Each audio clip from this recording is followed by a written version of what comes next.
Hello and welcome everybody to a random Sunday stream. I'm gonna be doing some more Shadowrun, so let's see if we can actually get through Glory's mission around and then we'll start up.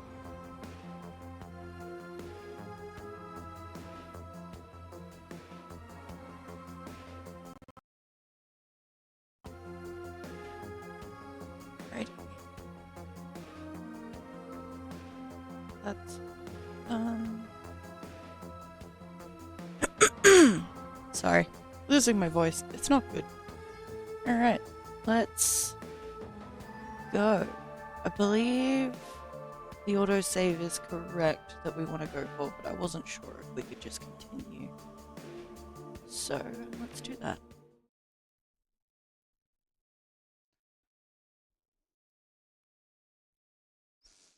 Ride back to the cruise bazaar is a lonely one.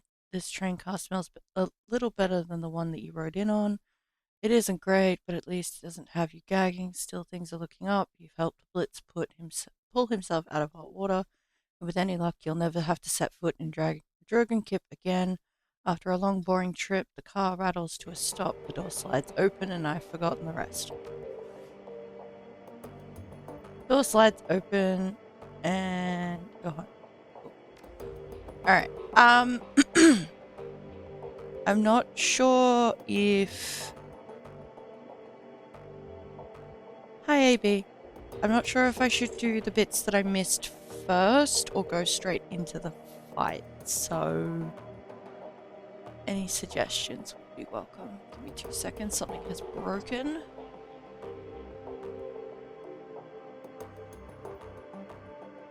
Cool, that's fine now. Go.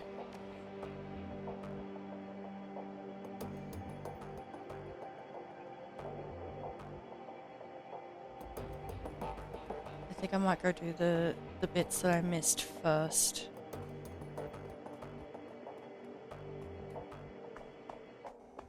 So, it turns out that I haven't checked the computer as thoroughly each time that I've come back as I thought I had.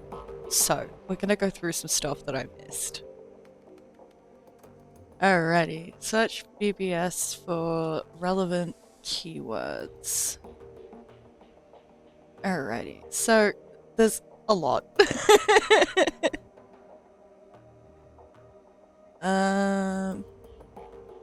I'm not sure if I should start at the top and work my way down.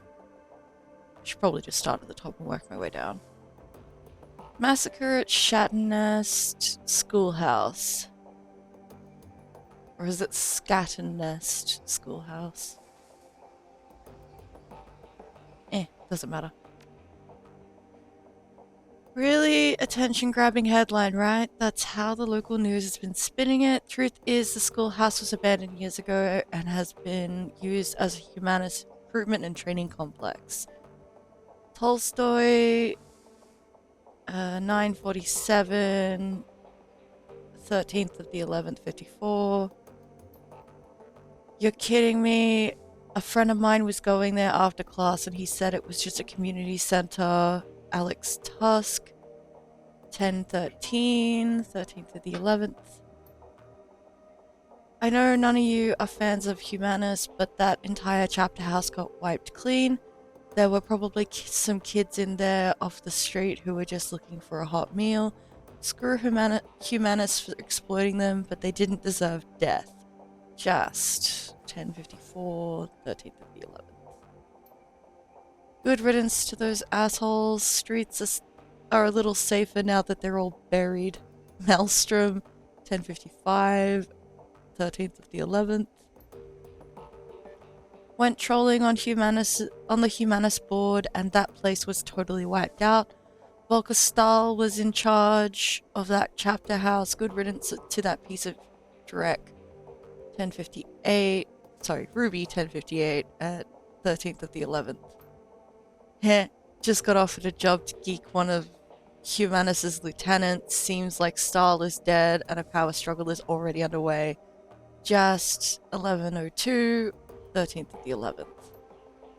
You taking the job? Pro shot, 11, 11, 12, 13th of the 11th. Not my kind of work, but I gave the Johnson and all an address to one of your Tricks dead drops. Just. Okay. Cheers, mate. Pro shot.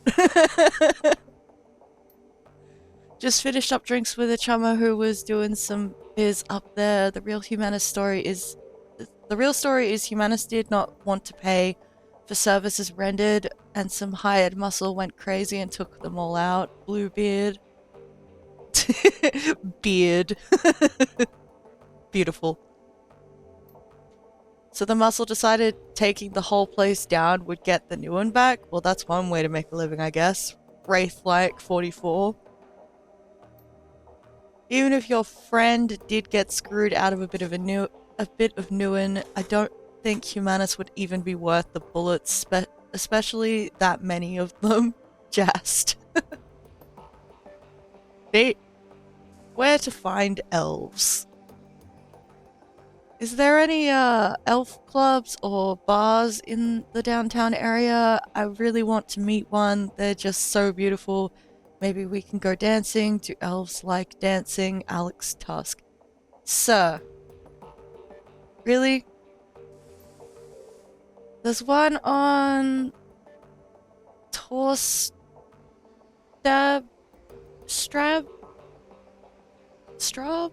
I'm not sure with that letter.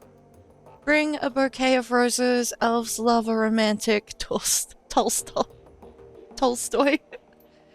The elf clubs I know are members only due to creepy groupies like you, not really appealing when a guy is only after them for the shape of their ears. Ruby. Nito. Transis Highlander best new deck. Just got one of these from Transis Neuronet rep. From a Transis Neuronet rep. Wants me to sell them in my store, so I took the puppy for a test drive. Signal quality is insane, makes for a huge difference in comfort / decking fatigue. I can stay jacked in for hours and feel fine. Last session, I had to set a timer just so I wouldn't forget to eat. Lumens. The specs on that thing look impressive, but I'm an Allegiance man. Does the comfort really make that much of a difference? My decks are generally beaters anyway. Wraith-like 44. Allegiance, what are you doing with that thing? Playing video games? Any serious decking is going to require way more horsepower than that thing can push, even overclocked. Tolstoy. Only a crappy decker blames their gear. I do just fine, thanks. Wraith-like 44. Lumens, how much is Transis playing you? I can English, I swear. Paying you to post these post this shiza on here. Maelstrom. No more posts on that thread. Gee, I wonder. Client screwed me. Love that. Benno is a fraud. I broke my first rule. Always get full payment up front. Left me hanging for 50% of the cash after I completed the job. I'm sure he'll have changed his mind by the time this posting goes up. Male elf, brown hair, gold eyes, look to be in his mid-30s. Be careful who you work for out there. Pro shot. Never thought I'd see you admit to a mistake on here. Thanks for the heads up. I'll keep my eyes open. We'll forward any info I come across if you're still looking to collect from the guy. Maelstrom. Okay. Free pro shot. Sent you some surveillance footage. Is this your man? Blitz. Oh, hey Blitz. What you doing on here? Sure is. Nice one. I'll split the take with you if this lead pans out. Good to find. There's still some honor among runners. Pro shot. Please help me find my daughter. Oh no. Please help me find my daughter. She ran away from home. She is human, in her early 20s, with short blonde hair and data jack. She was last seen wearing a light blue dress. Worried Mother 004. This is not exactly the place to be looking for missing kids. How did you even get in here? Wraith-like 44. I paid good money to get on here. I was told you people could help. Worried Mother 004. If you've got the new one, you came to the right place. I sent you a number that you can reach me at, Ruby. The old help me find my missing kid routine, a classic maelstrom. My money is on escaped wage slave, Wraith-like 44. Make sure to do your homework, Ruby. Tolstoy. Fair enough. Save the F state. The time to rise up against the corporations is now. Fight for a free Berlin. Neo-Revolutionary Alpha. That's a name. You just fall out of a time warp. The war is over and we won. Wraith-like 44. Hard to imagine Berlin any freer. Maybe you just need to switch to decaf. Just.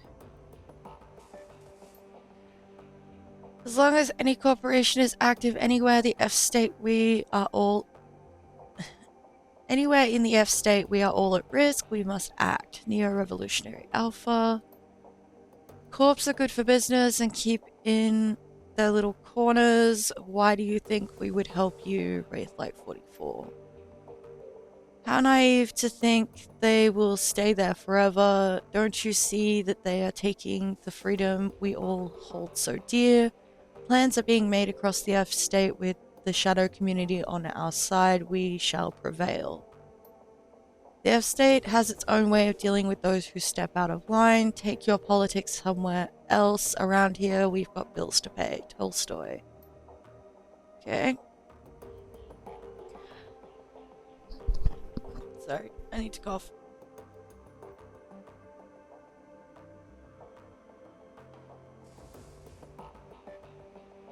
Much better.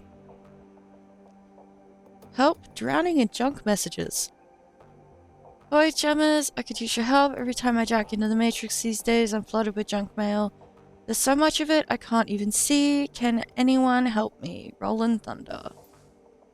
Great, another newbie who thinks he's on a tech support board. Wraith-like 44. Hey, stuff it. I wouldn't ask, but I'm desperate. I can't deck like this. Rollin' Thunder.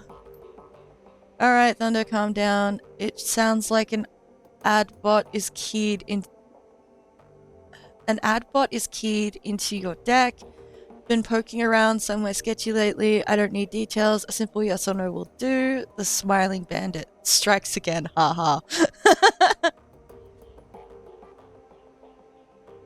When did you decide to hyper-focus on streaming this game? When my mods for Stardew broke and I haven't been able to fix it yet, so yeah. Also, I'm having a brilliant time. Last time I saw you were playing modded Stardew. Yeah, the mods broke when I tried to fix something and I haven't been able to fix it entirely yet. But yeah. I'm having a brilliant time with this game, so why not continue? No, Bandit, I haven't been anywhere like that. I swear, please help me, Rollin' Thunder. Ooh, fair. Do you know which mod? I'm not entirely sure. I've tried reinstalling all of the mods after, like, getting rid of them, and it's still having issues, so it's on a temporary hiatus. I will fix it. It will get done. But, yeah. Until then, I'm having fun with my turn-based RPGs. Okay. What you want to bet? He gave his personal info to some scam site. I'll give you 10 to 1 odds. Wraith-like 44. No, I don't think so. All I've done was make an online dating profile. Probably. Oh, that was your first mistake, buddy. Let me guess. Meet and mate. Smiling bandit strikes again. Ha ha ha. How did you guess? Rollin' Thunder? That's not a real dating site, Thunder. It's a place where desperate people go to get infected with malware. Wraith like 44. But what do I do? What do I do? How do I make it stop? I don't know. Buy a new deck. Best of luck. Smiling Bandit strikes again. Okay. Running on S-K? Shiza, what a thrill. Had to do a simple data steal on an S-K branch office. Yeah, I've only really tried reinstall all. The main problem that I had was all of the schedule data just went missing. So that was the main problem. So everyone just kind of stayed in bed. It was really annoying.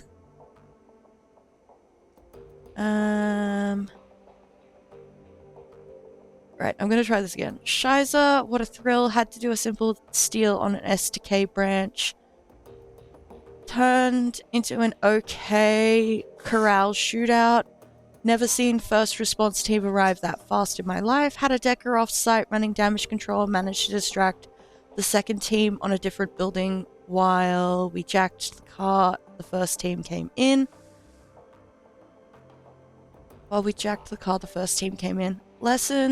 Lesson learned. Simple when it comes to S-K means something else. Maelstrom. That stay in bed issue is normal on day one. Going to sleep and next day we'll fix it. Well, now I just feel stupid. I mean, I have the cheats menu, so I could have just, like, rewound the day. Like, changed the date so that it was correct still. But yeah, I will be going back to it. I'm just, yeah. AB suggested that I play Shadowrun, and I finished the first game, and it was loads of fun. So I started it on the second one immediately. So yeah, I don't have a problem. I don't really enjoy turn-based RPGs, not at all.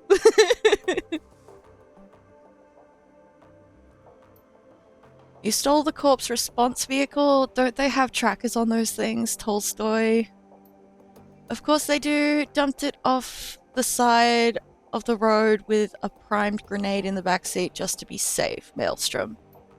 Nice one, right? Like 44. Bragging about a nearly failed run on S-K. Is it worth them paying a decker to backtrace your Shadowlands account? Ruby. Any ideas what valuable data they were hiding in that branch office? Tolstoy. No idea. Money was too good to take any chances with it. Safely delivered it and the transfer cleared. Maelstrom. Okay. Try to catch next Stardew stream, even if it during the week. Yeah, that's all good. I'm gonna try to do multiple games again, now that I know that, like, going to sleep will fix the problem. I can probably start streaming that again, but, like, I'm having a lot of fun with Shadowrun, unfortunately, so I've been playing the crap out of it. It's all good if that's not your thing. Like, completely understand. Alright, Drogon Kip banking woes. Looks like there's been a good old-fashioned bank heist in Drogon Kip. One of those old defunded banks still had some funds in it, apparently. Whoever was responsible waltzed right in, transferred away a whole load of Nguyen. Tolstoy. That's not all. A pal of mine had been contracted to do some work for one of the other lending establishments in the area. When he went in to meet with his contact, all he found was a couple of shell casings and a troll-sized pool of blood. Smiling Bandit strikes again, ha ha ha. Huh. And I'd always assumed that banking was a boring job, pro shot. Sounds pretty action-packed to me. You've got a break-in, a big score, what looks like a revenge killing, all of that, plus a steady paycheck. What more could you want, Maelstrom? If you need me, I'll be putting in an application at my nearest savings and loan. Pro shot. Okay, corp traces. Anyone have a good backup plan for when you get stuck with a tracer? Barely managed to bug out of my apartment after a corp hit squad came knocking. Lesson learned, pat yourself down a couple times and make sure you don't have a tail. But if I miss something, I'd rather keep my safe houses, you know, safe. Wraith like 44.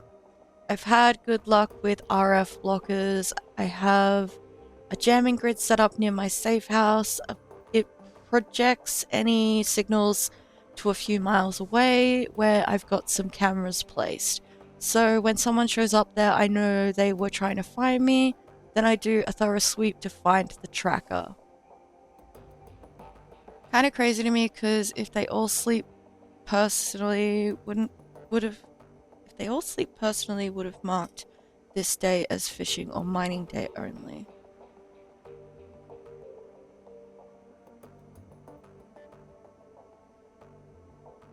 Yeah. I just want to make sure that the mods work before actually continuing, because like having to deal with the issues on stream would be really annoying. No socializing or shopping, that's all. Yeah. Yeah. It's... mods are all weird. Still plenty of stuff if people are sleeping. Yeah, that's fair. Sharp, how long does that go on before they give up, Tolstoy? Tolstoy, usually rule of threes, I keep reprojecting the signal to different locations. In my experience, they give up after the third one is a dead end and stop listening to that RF signal. Alan Altbit. Okay. Done. Walk away from the computer. Let's go mess some shit up, I guess. We got 2. That's not enough to do much of anything. What have we got on me? 2 summons, 2 heal kits, and some drugs. Alright. Here's hoping I don't need the drugs straight away. So now that you have an audience, what's this game about? So this is Shadowrun. Dragonfall, it's the second game in the... No, so the Berlin Wall isn't up as far as I'm aware, but basically it's set in 2054 is where we're up to. Oh, I can't remember how to tell. Yeah, it's set in 2054 at the moment because magic came back. I saw missing people.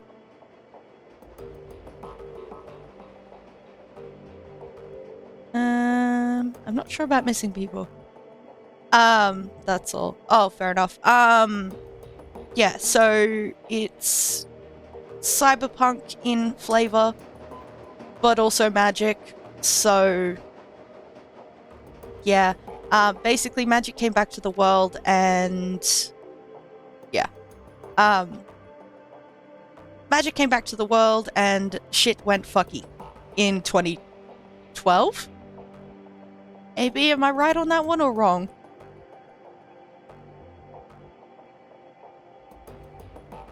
I'm right on that one. Good, good. But yeah, basically dragons and bullshit. I'm currently playing as an elf shaman. I summon shit and am a support caster. It's great. It's not so great when you have to go into missions alone, but you know, it's fun. I am a Shadowrunner, so I do mercenary work and go on jobs to do various bits and pieces for other people. Corporations kind of run the world. There is no, like, legitimate law enforcement. They all work for corps. Yeah. I'm sure all viewers would know Stream Elements, Streambot, and that one AFK user.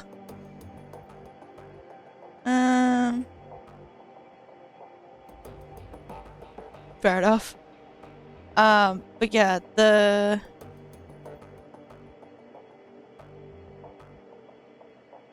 I've lost my train of thought.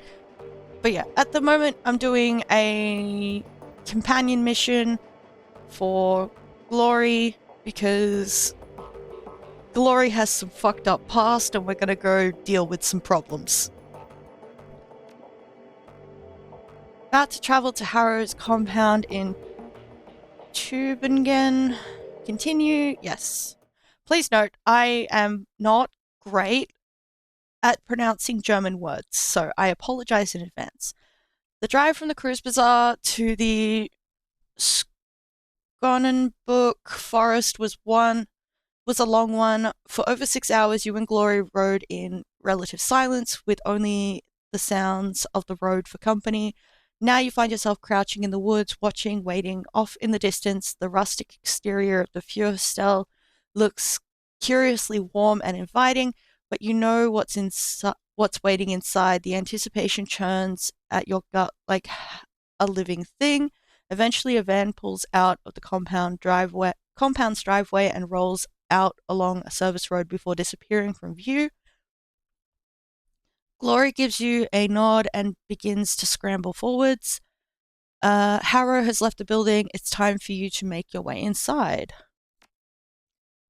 Alrighty. As far as I'm aware, like, this is the best gear that I'm going to be able to take with me.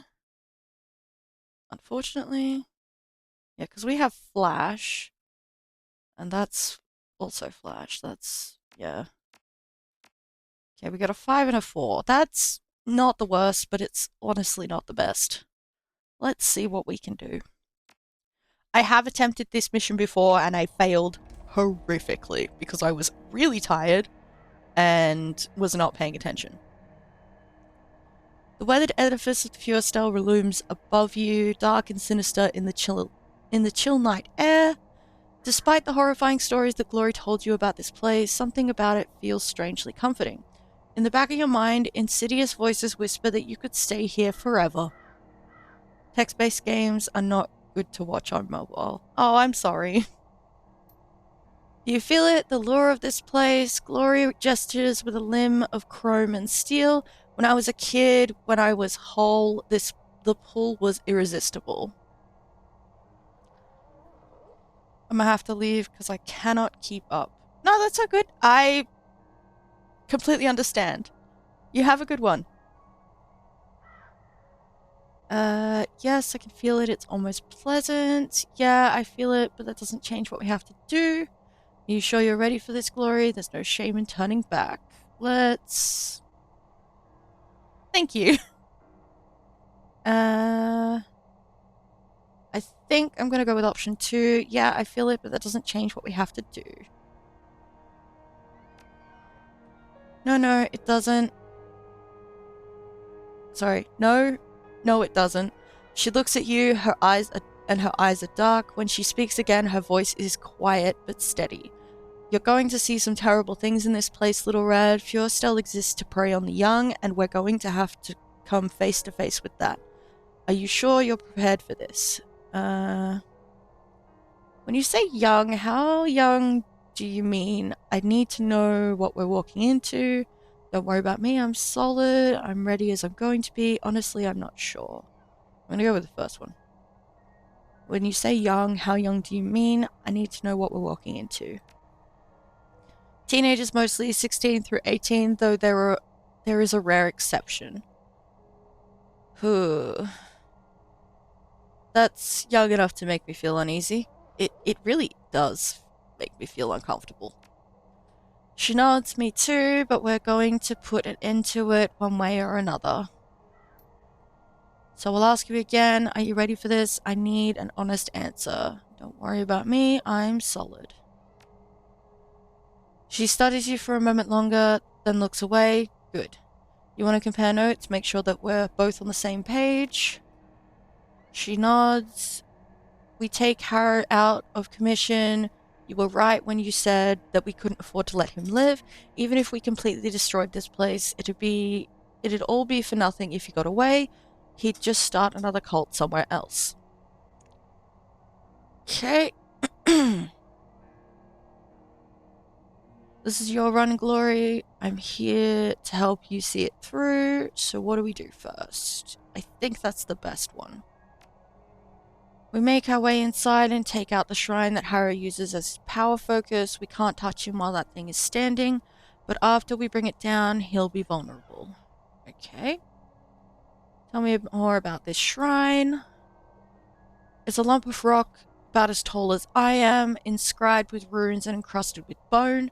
The shrine's power comes from an entity that Harrow bound into the stone, something very old and very dangerous, a toxic spirit in many ways. It is the heart of this place. We can't touch Harrow while the shrine is intact. If we try, he'll siphon enough power from it to slaughter us where we stand. But if we confront the shrine and kill the spirit, the astral backlash from its death will cripple him. All we have to do is finish him off.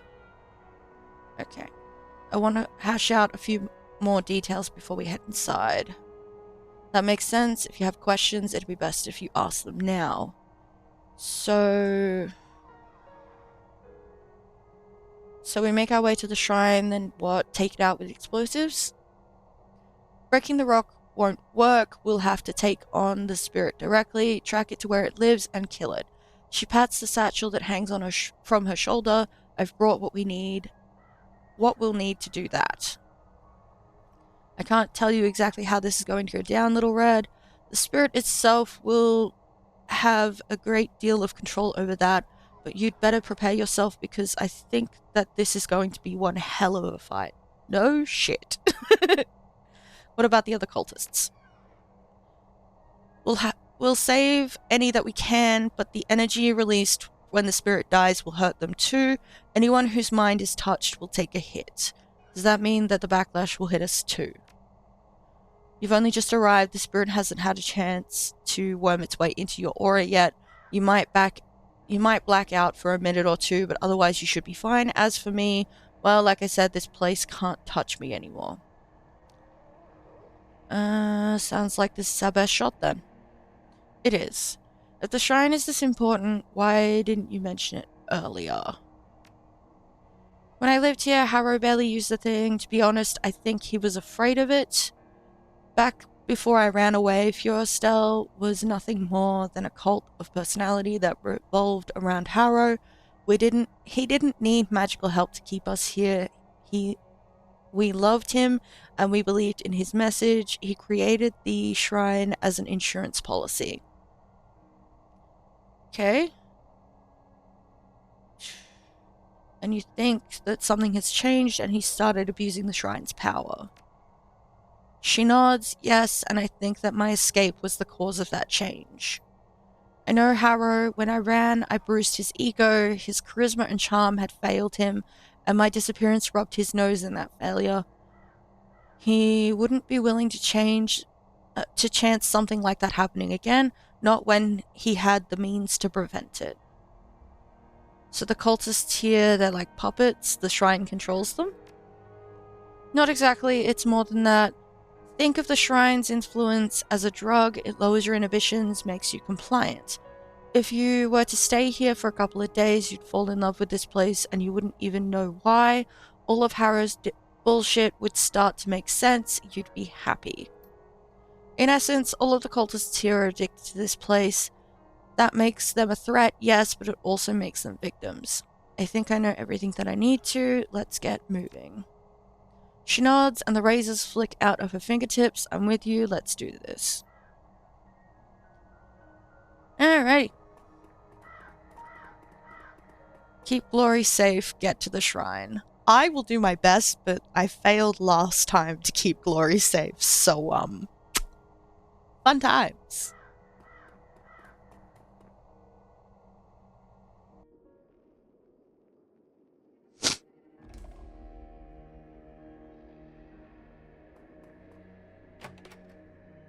Alrighty. So.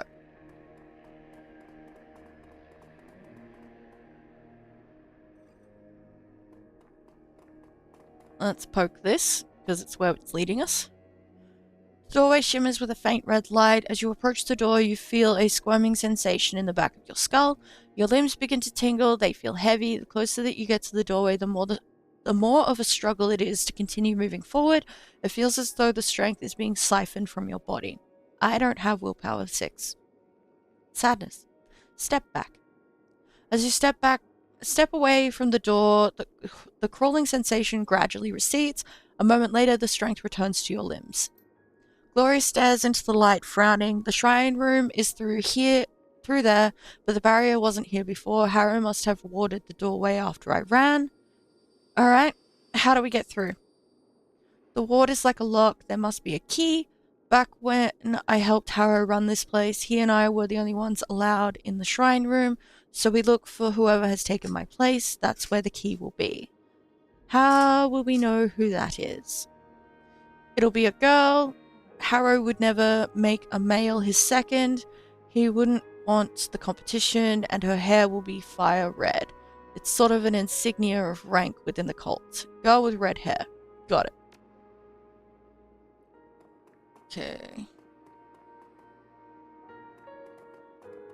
Let's actually do everything we can. You can hear a distant murmuring sound coming from inside the room. Voices, 3, maybe 4, all talking amongst themselves. You can't make out what they're saying, but one of the voices sounds desperate. You've heard the tone before. It's the sound of a man pleading for his life. We should keep moving. Whatever's going on in there, we don't want to get involved. Okay, one of the cultists in there could have the key that we need. It sounds like somebody's in trouble in there. Why the hell not? Getting involved is the entire reason we came here. It sounds like somebody's in trouble there. I don't doubt it, but we're here to kill Harrow, not the people he's brainwashed. After we've taken down the shrine, the cultists in there will be hurt, disoriented. We can deal with them then. Put your ear to the door. I'm not leaving without knowing what's going on in that room. You strain your ears to hear what the people in the room are saying. As you focus, the sounds crystallize and become clear. You shouldn't have come here. The tools of the government aren't welcome at Furostel. You hear a soft sound, then you recognize it instantly, a blade being drawn from its sheath. We have a use for people like you. Please think about this. I have kids at home, not much younger than you. The voice is low and full of dread. I'm not here to represent any government. I'm not a threat to you. I was only doing my job. You're wearing a uniform that makes you a tool and a pawn and our enemy. Harrow said so. I'm just a park ranger. I'm only here to do a wildlife survey. I didn't even know you people were out here. But now you do, and if you leave this place, others will find out. You brought this on yourself. No, please. The voice dissolves into a long, piercing scream. I want to help him. But it's going to make everything go loud. Fuck.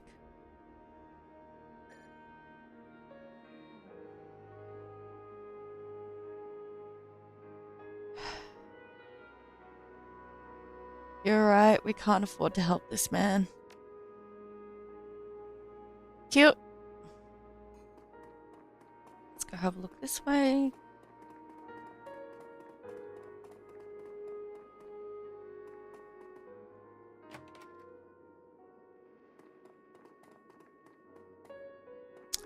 I wish I was a Decker.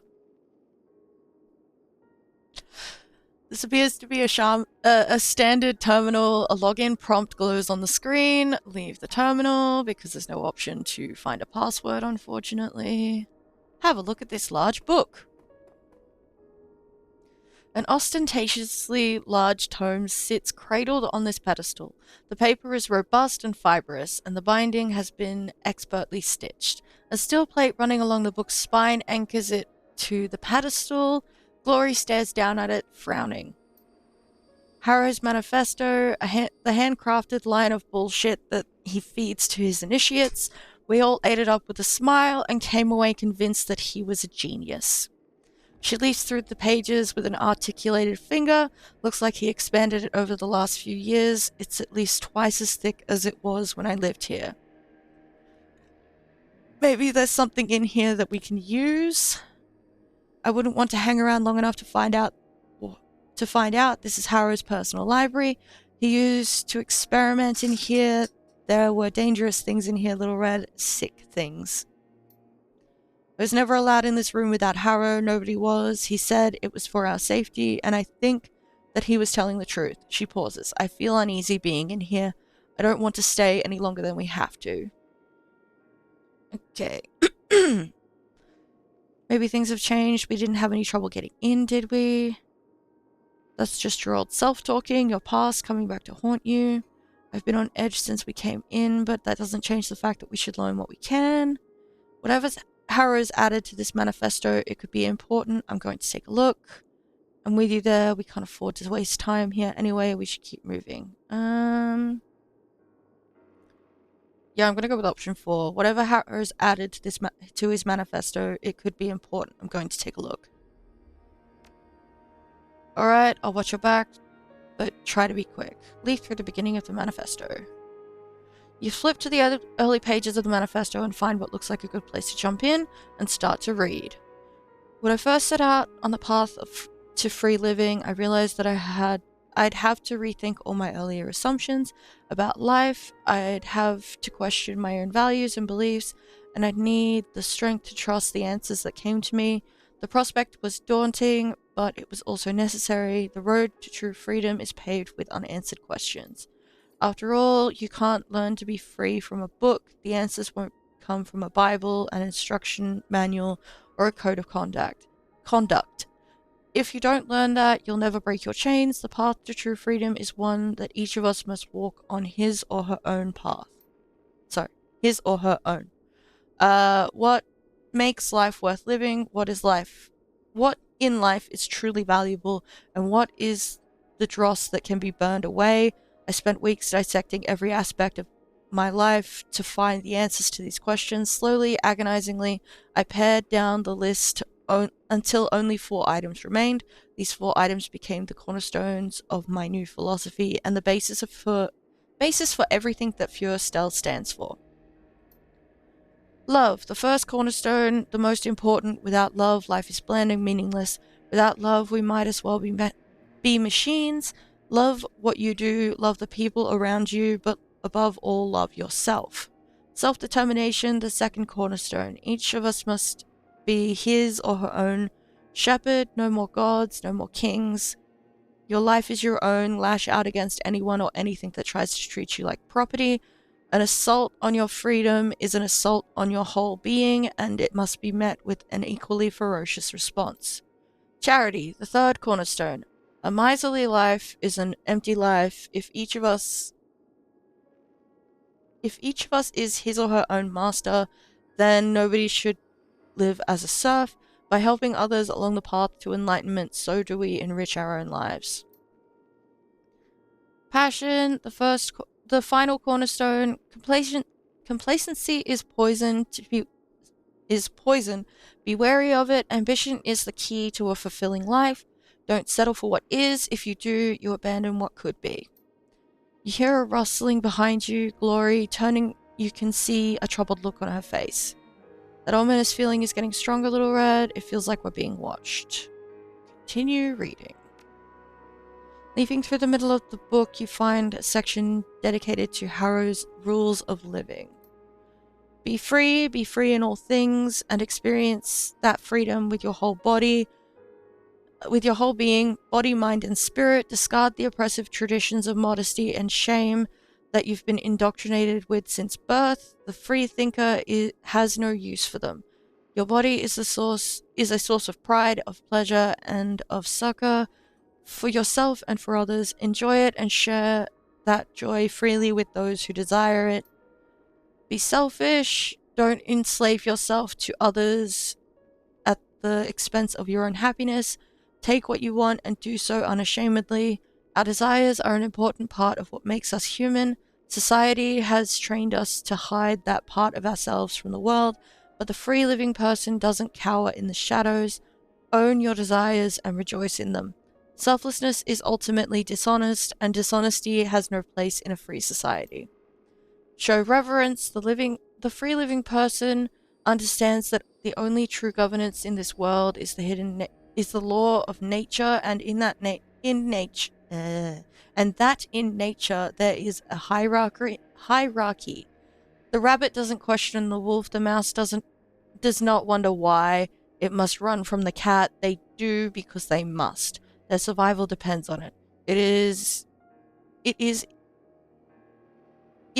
as it is in nature, so is it at Feuerstal. Know your place in the food chain and understand the mechanisms by which you can better yourself. You leaf forward and find there are at least 20 more pages worth of rules. Each is worded vaguely enough to have multiple interpretations.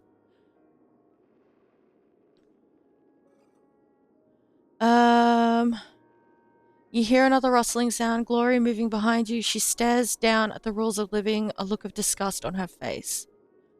I wish I had etiquette academic. Holy fuck. It's come up a couple of times now and it would have been so good to have. Getting the feeling that this entire thing is written in doublespeak. I doubt if there's a single statement in here that isn't contradicted somewhere else.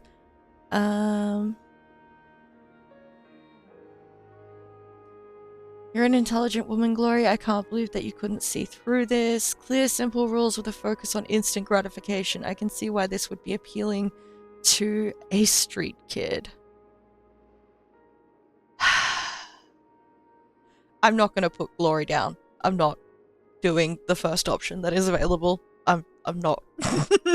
Yeah, let's go with the one that is completely wrong. Clear, simple rules with a focus on instant gratification. I can see why this would be appealing to a street kid. She nods. That's what Harrow wrote them for, and he mined an entire library's worth of 60s counterculture essays, new age self-help books, and cult manifestos to do it. There isn't a single original idea in this thing. That only matters to people who know that it's stolen. The same could be said of all religions. That doesn't keep them from finding followers. You couldn't have known that. You were a kid. That only matters to the people who know that it's stolen. Glory freezes up, her shoulders hunch, and her eyes narrow. Little Red, that ominous feeling, it's getting closer. There's something in the room with us. I'm sure of it. We need to get out of here now.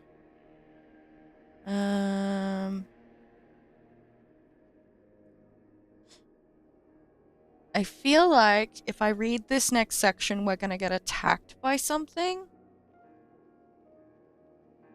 But I also feel like it might be worth reading. So I'm gonna continue. You keep an eye out. I have to finish this. There might be something in here that we need. The final pages of the manifesto devolve into semi-cohesive rants about anarchy, social Darwinism, free love, and the horned god. You've seen this kind of thing before. Harrow's philosophy is collapsing under its own weight. Unfortunately, none of the cultists seem to have caught on to the fact. Done. The philosophy of Harrow's... Sorry. Done. This philosophy of Harrow's really starts to break down. Laura lets out a startled cry, cutting your sentence short. Out of the corner of your eye, you see her wheel to face something behind you. All at once, the room fills with a slaughterhouse smell, a smell like blood and bile and feces, the stench of an abattoir. As you turn, you catch sight of something sliding into the world. It looks like a charred man with a pair of tortured faces where its shoulders should be. The thing burns like a Roman candle, spitting white-hot sparks. In a fiery plume, an oily substance runs down between its dangling legs and spattering onto the floor, and where those drips land, they burn. Little Red, look out. Please don't hit me. Yeah, that's fair. Ow.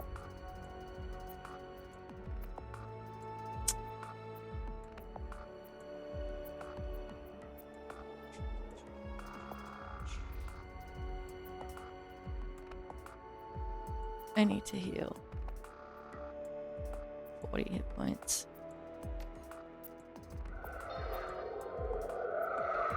Cool.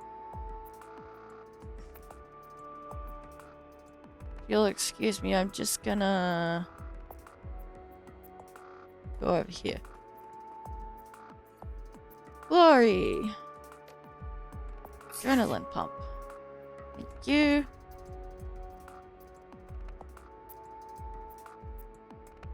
Put the gun away, you complete Dilbury.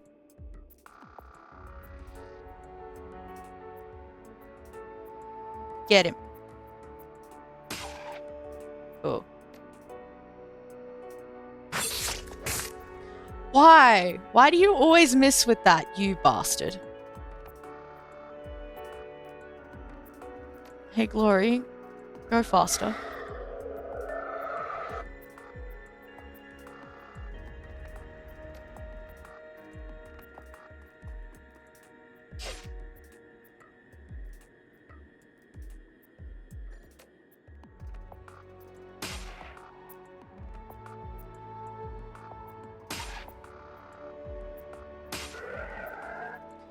The body of the thing that attacked you begins to dissolve at the moment of death. As you watch, its tissues break down into a growing slick of bubbling pitch and rendered fat.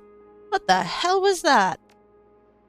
Something from another place. Glory stares at the remains of the creature, now a dark stain on the library's floorboards. Like I said, outside, the boundaries between the physical world and the astral space are weak here. Things can come through.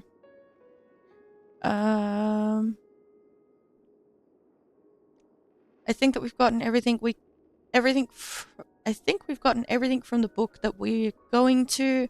I believe you. Let's clear out before it happens again. A headless abomination just pissed lighter fluid onto the floor and tried to burn us to death. I think that things can come through is underselling it a bit. Honestly, that option sounds the most funny to me, so I'm gonna go with that. She shrugs. Semantics. Now can we please get out of here before it happens again? Yeah, good plan.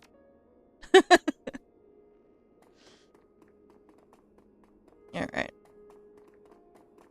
What's in here? Oh, a kitchen.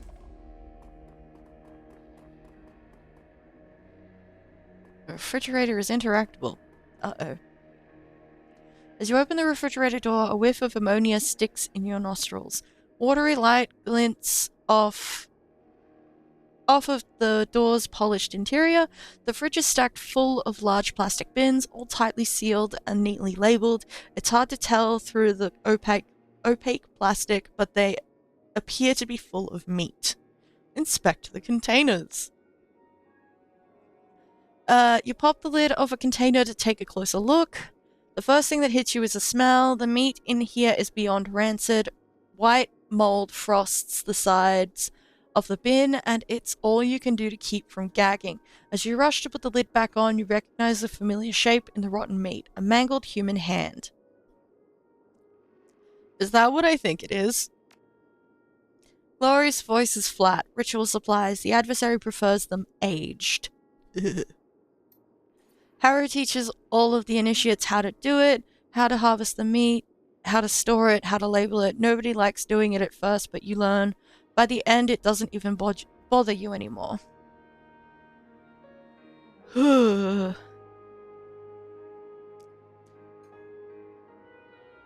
get the picture. This is beyond fucked. We need to shut this place down. Glory, did you ever do this? She fixes you with an emotionless stare. I was Harrow's right hand, remember? What do you think? I don't want to think about it. Then don't. She turns away from you. Come on, let's keep moving. Okay. So. I will check these doors in a moment.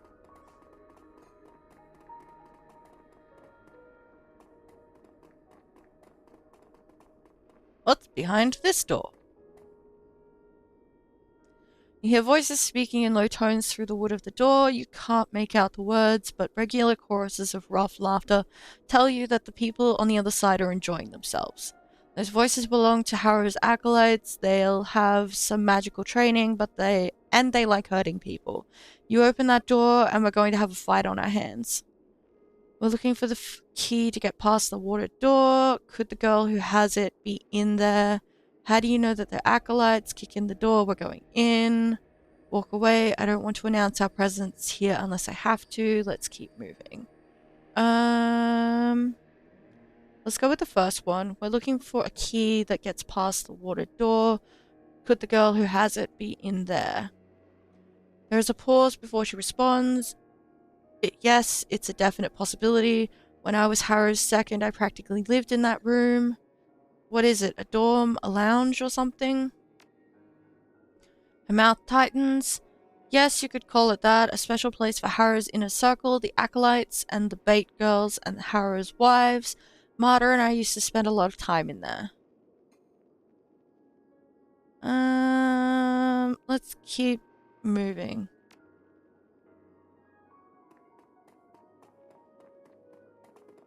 What's behind this door? Garage.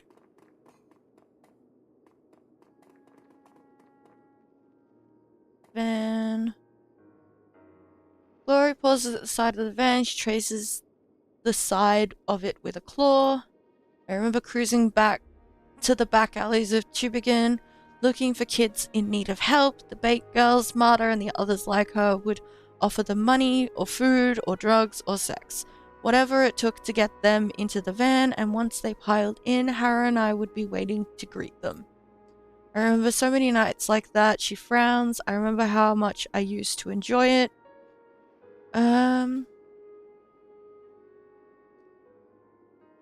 You're not the same person you were back then. Leave it in the past.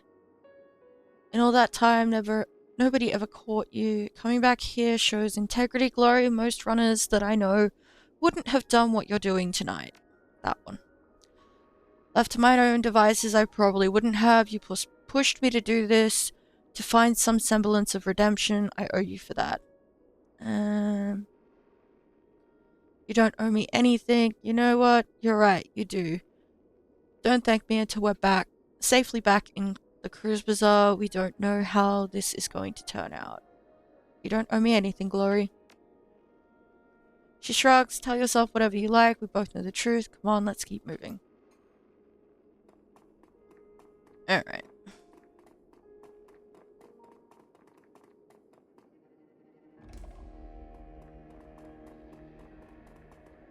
Door. It's a bathroom. Medicine cabinet? Hell yeah. Was it literally just a medicine cabinet in here? Cool. What kind of med kit does it have? Tier 2.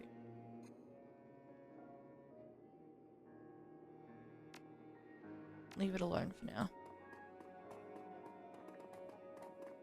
We'll see how we go in this room.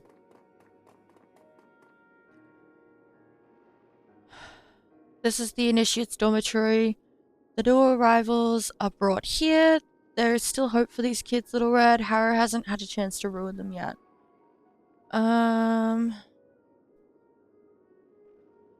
Good to know. We'll try to get them out of here. That remains to be seen. Then we need to stop him before he can. Good to know. We'll try to let them out of here. Glory raises a hand, suddenly alert. Wait, listen, movement in the other room. Listen closely. You strain your ears to listen. Soft voices from inside the room come drifting out of a nearby vent. You hear a woman's voice. The sound is crisp and smooth and sweet, and it instantly puts you at ease. Calm now, dear. It's probably nothing. No need to worry yourself. We're so far off the beaten track, we don't get a lot of visitors. Out of the corner of your eye, you see Glory's back stiffen. She flinches as though she's been stung. Another voice, high-pitched and pleading, an adolescent boy. But what if it is someone? What if the bad people have found us? What if they followed me here? They've come to The female voice cuts in, soft and comforting. Well then, we'll send them away. You're perfectly safe here. You have to believe that. Don't worry, dear heart. Harrow won't let anyone hurt you. Not here, in this place, not ever again. You hear another boy's voice, this one deeper. Are you certain, Marta? Positive, be calm, all of you. As long as you're here with us, nothing bad will ever happen to you.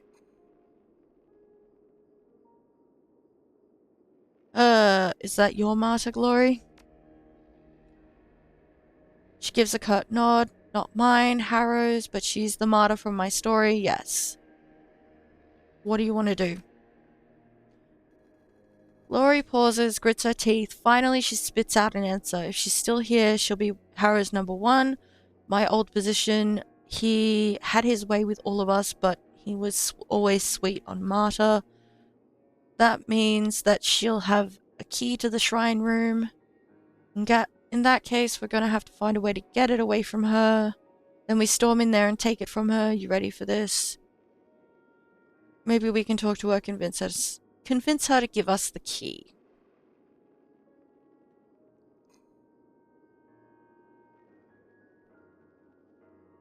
Yeah, I'm gonna go with option 3.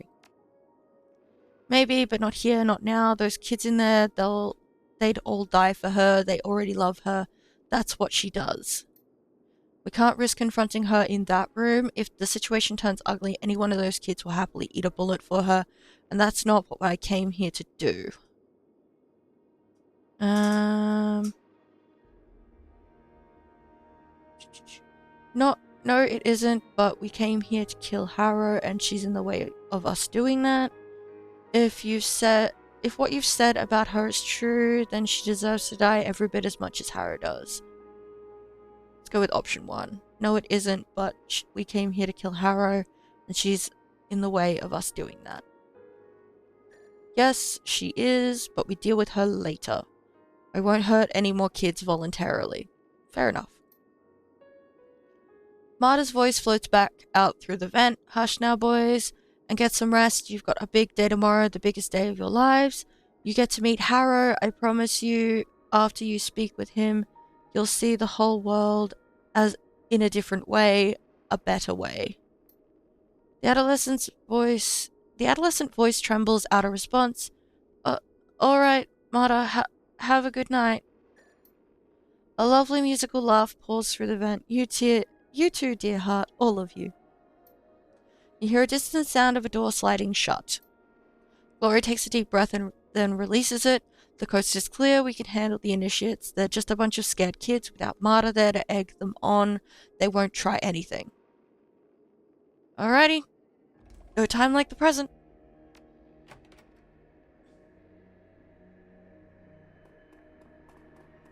Hi, kiddos.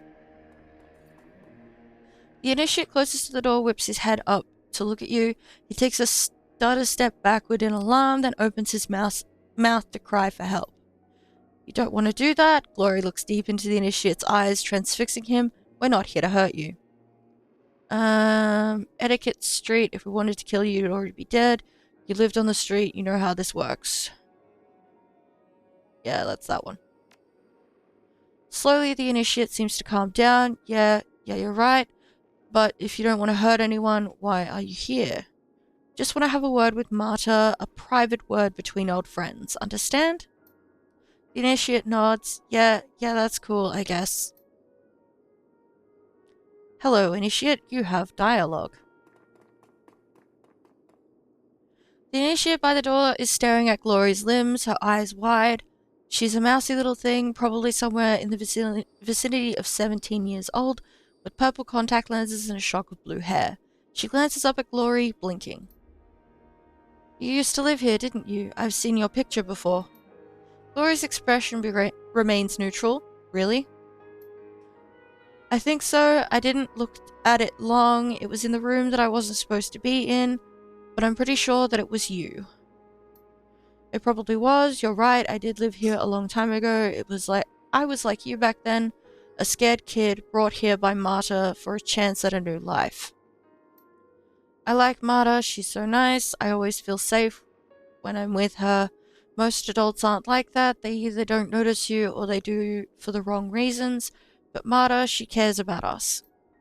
There's a long pause, and then the initiate looks to you. Screwing up her courage, she speaks. Can I ask you a question? Go ahead, ask away. Well, I overheard Marta talking with Mr. Harrow yesterday. I think they were talking about our meeting with him, the one that Marta was just telling us about, where we'll learn to see the world in a different way. Go on. Well, I couldn't really hear the whole conversation. It was all muffled, but what I could hear was kind of weird.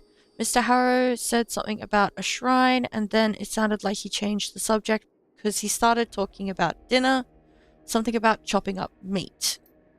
Well, Marta got real upset, said they're too new, they're not ready, make the older ones do it, stuff like that. And then Mr. Harrow said some other things, and then she calmed down again.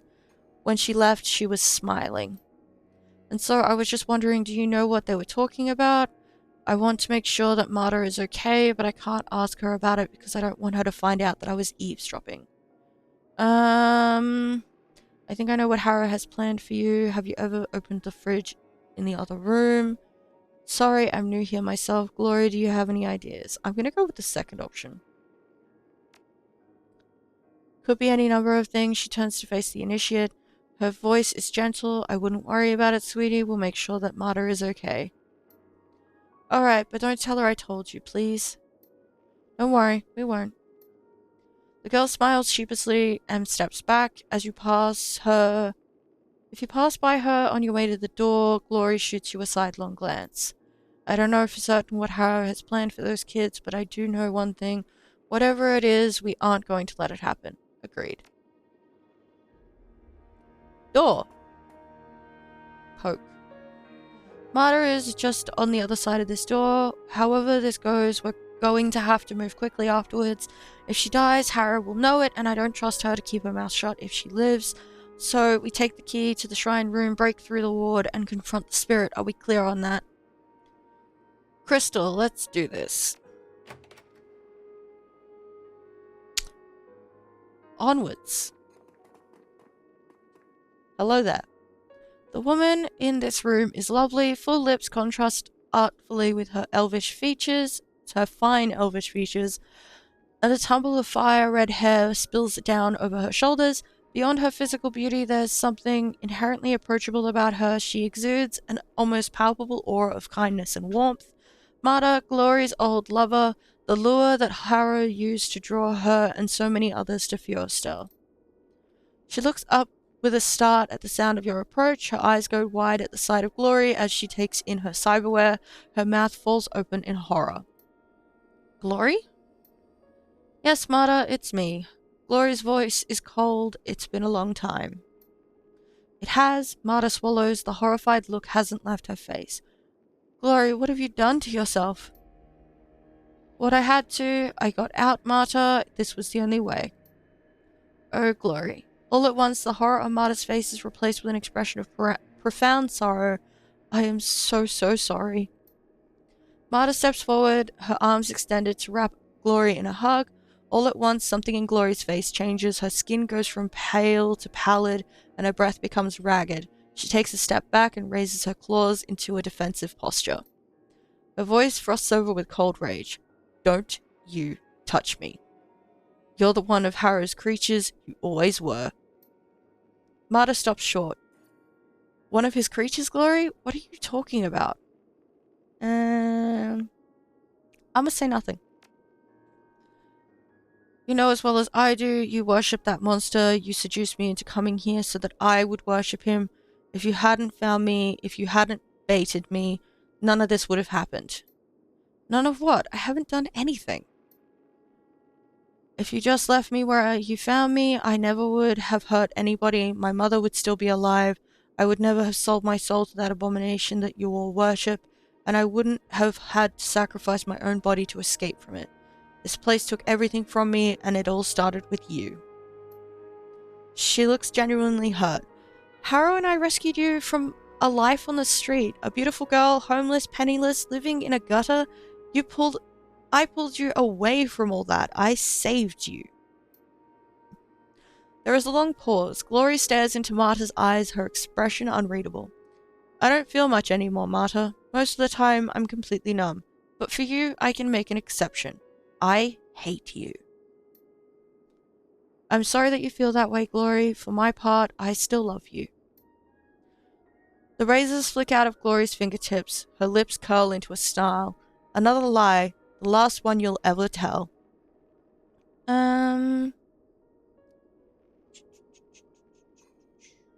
I don't think she's lying, or at least she doesn't think so. She believes what she's saying.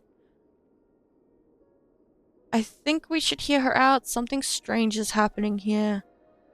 Step aside. Go to it, Glory. Don't let me stand in your way. I don't think she's lying. Or something strange is happening here.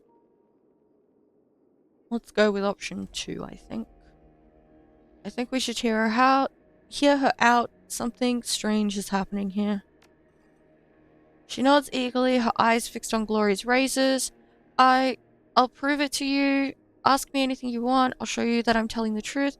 I never wanted anything bad to happen to you, Glory. Not ever. She wheels to face you. Why are you listening to her? She's just telling you what you want to hear. That's her whole purpose here. Remember, she's bait. Why should we listen to anything that she has to say? The cultists aren't responsible for their actions, remember. That's as true as... I can't read. The cultists aren't responsible for their actions, remember. That's as true for Marta as it is for anyone else. Knowing how the shrine is affecting her mind might help us, Glory. I don't trust her either. I just want to hear how she's going to try and worm her way out of this.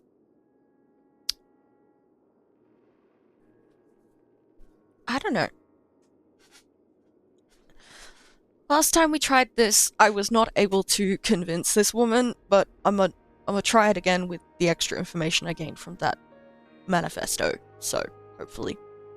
I don't know. I don't have, like, the instant yes button, because I don't have the right etiquettes, unfortunately.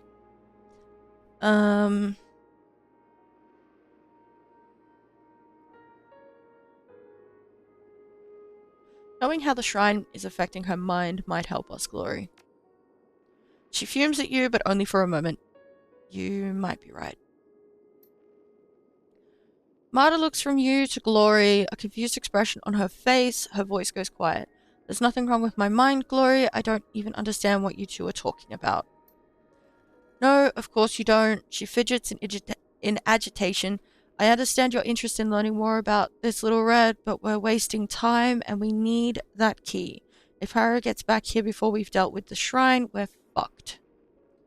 I spent enough time on the street to learn how to read a person, and I'm telling you, Marta loves those kids. I'm probably going to take the etiquette option because it is just a gimme, really. I want to know everything we can about this place. If she wants to talk, let her. I didn't turn my back on you, Glory. You shouldn't turn your back on her. You need to hear what she has to say. If you don't, it's going to gnaw at you for the rest of your life. You're right. We don't have time for this. Marta, we need the key for the shrine room. Don't make us take it by force. Yeah, I'm going to go with street. I've spent enough time on the street to learn how to read a person. I'm telling you, Marta loves these kids. Bullshit, you're falling into the same trap that I did. Sure I am. Marta holds her silence. She looks at you with wet, lustrous eyes. I don't think she wants to hurt anybody, Glory. Some part of her doesn't understand what this place really is. Glory stares at you for a moment, naked hostility on her face, and the razors slide back into their housings with a click. Alright, Marta, convince me. Convince you of what? That I'm not a monster? I don't know how to do that, Glory. You can start by telling me how you sleep at night. You know what happens to the kids that you bring here. You know what happened to me, but you're still luring them here into Harrow's clutches all these years later. So tell me, how do you live with yourself? Explain it to me. For a moment you can see the conflict behind Marta's eyes. If cognitive dissonance had a face, it would be hers. Confused, frightened, angry, At war with herself for a moment. At war with herself. For a moment, she struggles to speak. Then the whispering sensation that you felt outside of the compound comes back, and her face changes. The muscles of her brows relax, and she appears to be at peace. Why are you asking me this, Glory? You already know the answers. The kids here, they aren't being hurt. They're walking the path to a free and pure life, just like Harrow taught us.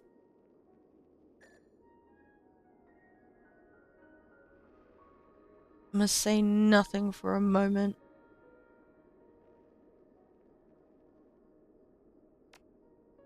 Harrow is full of shit. There's nothing enlightened about any of this. It's all one big narcissistic power trip for him. He's a psychopath and he hurts those kids. He made me hurt them.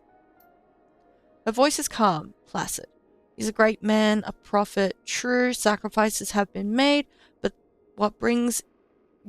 what he brings in return is so much love. Glory, you remember. Glory shakes her head. This is a waste of time. Marta, if what you're saying is true, if you ever really did care for me, then give me your key. She blinks. Key? Whatever you use to get past the wards outside Harrow's shrine, I need it. Don't ask why. Just do this for me. You owe me that much. Yeah, there's the academic. She looks momentarily conflicted. Then the moment passes. No, Harrow said I had to guard this. He told me that I could never take it off. I can't question one of Harrow's orders. It would be wrong.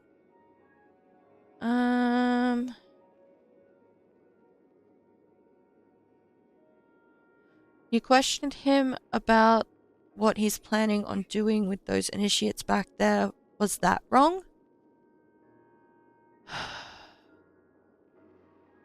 I wish I had academic right now. I really do. Questioned him about what he was planning to do with the initiates.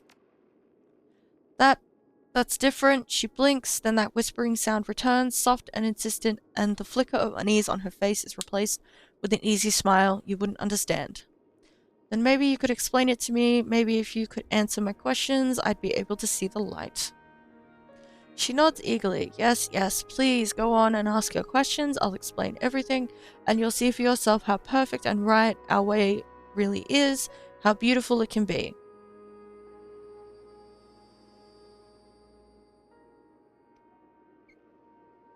I've read Harrow's manifesto. It looks like he spends a lot of time talking about charity. She nods eagerly. Yes, of course, charity. The kind that I practice when I rescue young people from the streets. But then, in his rules of living, he says that all freethinkers are supposed to be selfish.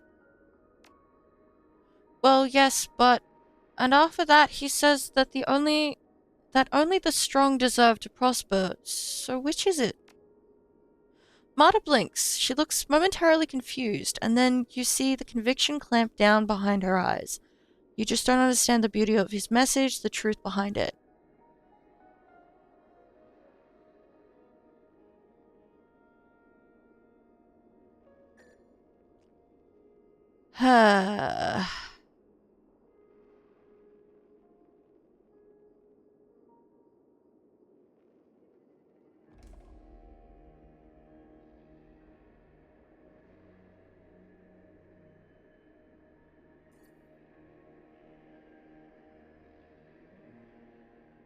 If I straight up call him evil, it's going to go poorly.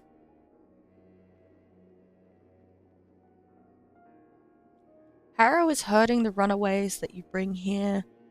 You can see that, can't you? Her smile shifts into an expression of mock concern.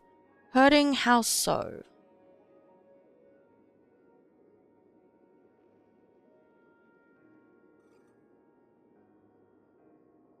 He's going to make the initiates, the young initiates, like the girl in the next room, do something horrible. Her smile slowly fades. That girl, such a sweet young thing, I rescued her from a bad place. Glory, her, and the boys in the dorm as well. But they're all safe now, and that's what's important. Are they? You know what I'm talking about, Marta. The harvesting, the meat? The confusion washes over her face again. She begins to blink agitatedly and fidgeting. And then that unseen force clamps down again and she seems to calm. It's regrettable, but it happens for a good reason. The sacrifices keep us safe here, and safety is something that a lot of these kids have never known. The initiates have to learn how things are done here. Harrow told us so. That's what it boils down to, doesn't it?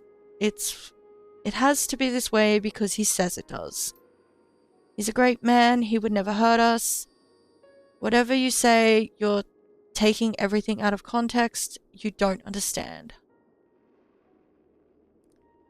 He's corrupting you all. How many of them has he taken as his wives, yourself included?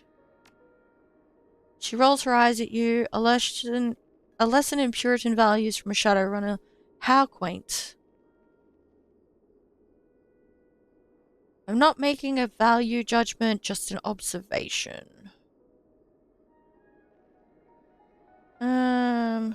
This isn't about you. I don't care what you do, Marta. I'm talking about child abuse. I can see that he has you brainwashed into thinking that this is okay, Marta. It isn't. Yeah, I'm just gonna go with the top one. Not making a value judgment, just an observation. Sex is a pleasurable function of biology. There's nothing wrong with enjoying it. Harrow is only doing what everyone would do if they could. It's a sign of how twisted society is that you think this is even a problem. Fair enough. Something else I'd like to ask you about.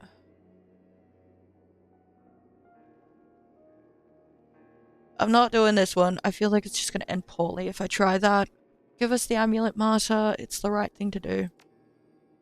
You feel the whispering again, and the look of confusion intensifies on Marta's face. I don't know what to do.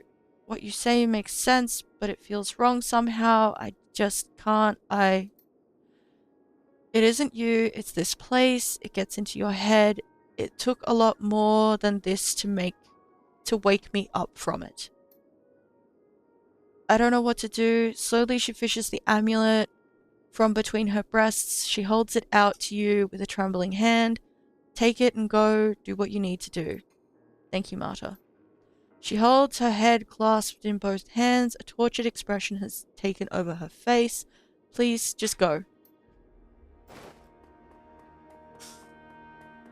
Cool. We didn't kill her this time.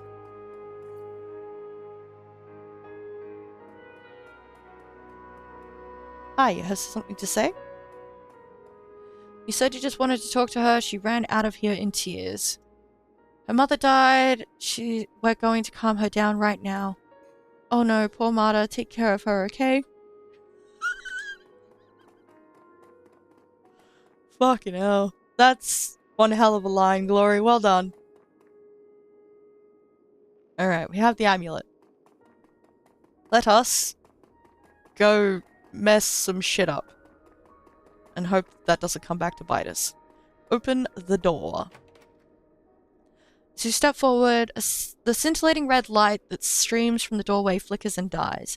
There is a strange, lurching sensation in your gut, but it clears almost instantly. The door swings open with a touch. That seems to have done it. Glory nods, then reaches into her satchel. Her hand comes back out, clutching a small jar. I'm going to smear this on your forehead. It's a sort of alchemical balm. Her voice goes quiet. Harrow taught me how to make it. She unscrews the cap of the jar, revealing a pale white ointment. The surface glitters strangely in the dim light. If you ever wondered where my share of the take from our jobs has gone, this is the answer. Powdered orichalcum isn't cheap. Okay. What does the ointment do? The boundaries between the material world and the astral plane are weak in this place. Things can bleed through.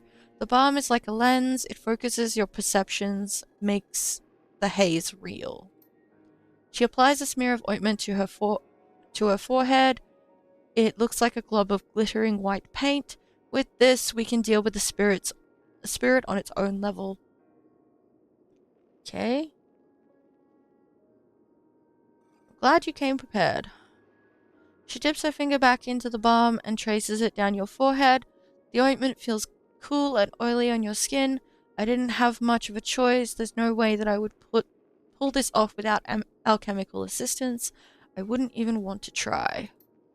She fishes in her bag a second time and pulls out a pair of silver necklaces, a rune-inscribed pendant dangled from each. This will protect your astral self from spiritual possession. Don't take it off while we're dealing with the shrine, whatever you do. Put the pendant on. Got it. Glory pulls on her own pendant. The necklace glitters slightly against her pale skin. I don't know what's going to happen when we step into that room, Little Red. We're playing with forces outside of our control. Are you ready to do this? Ready as I'll ever be. Then let's go. When we engage the spirit, Harrow will come rushing back here. When we kill it, he'll be crippled. Then we kill him. Okay. That's the plan. Let's do it. The people here, the cultists, they're just a bunch of poor brainwashed kids. After everything I've seen here tonight, I can't justify putting their lives at risk. That's the plan. Let's do it. Onwards. Game saved. Love it.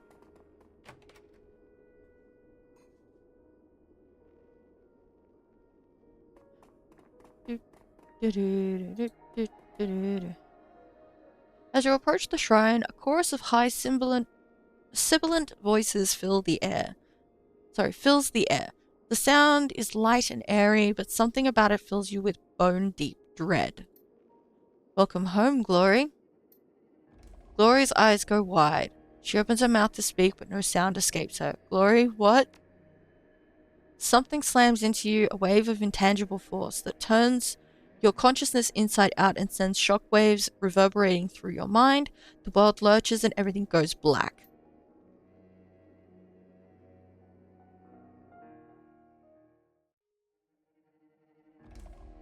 Slowly you begin to stir. Murky, flickering impressions invade the oily stillness of your unconscious mind.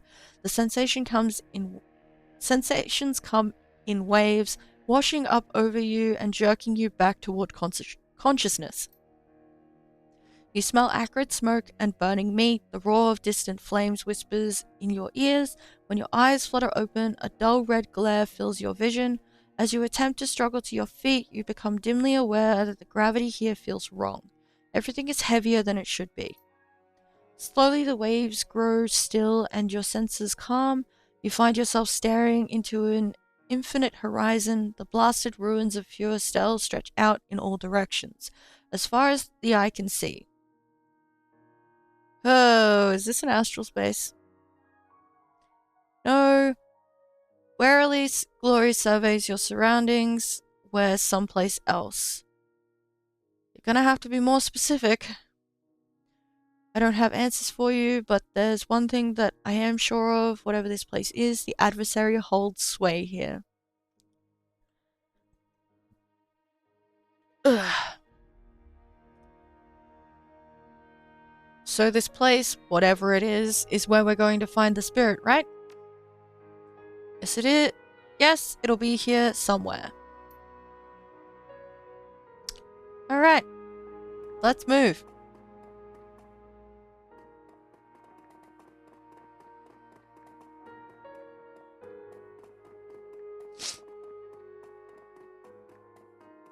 Through the portal.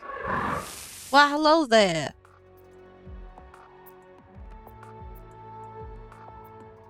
Instantly in combat, love that. Are they gonna smack me? What on earth are you doing? Alright, well I'm gonna stand back here and buff Glory. Go!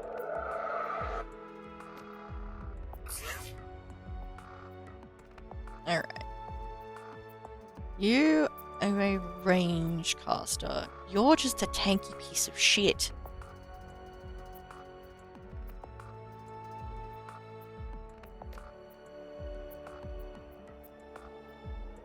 Get him. Please don't miss. Why did I jinx it?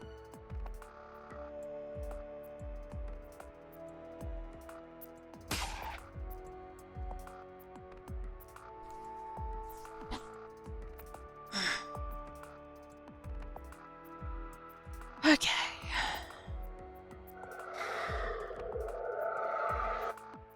Cool.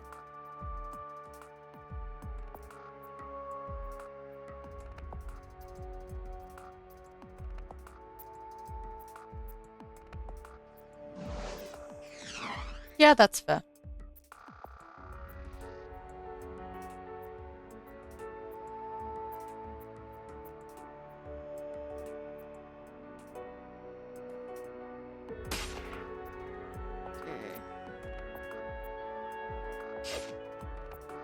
Why do all your special attacks just never hit?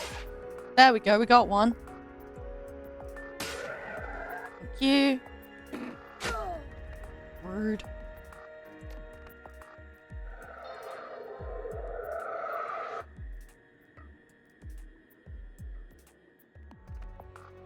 Let's just move up slightly. Alrighty. Armor shred, please.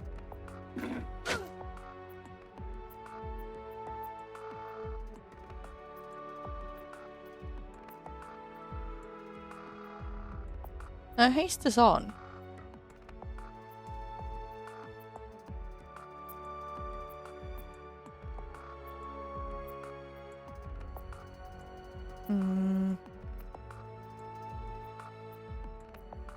Duck here.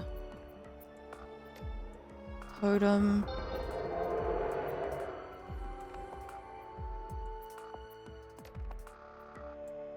Get him.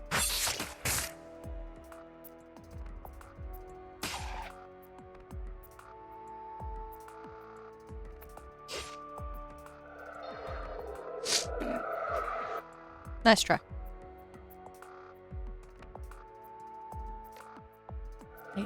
Glory.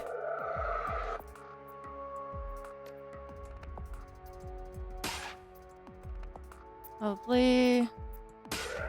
Wonderful.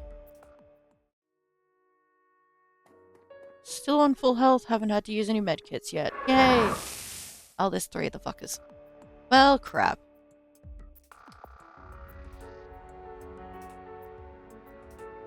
Right. Glory go burr. I may be standing in the open, but we'll fucking go with it. Okay. Alright, so it's gonna take 2 actions to get here. Let's fucking go. Yeah, I figured that would happen.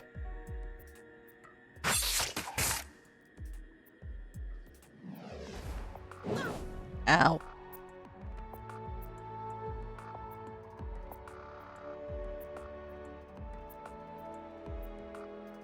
Right. Aim accuracy on you. Heal on me.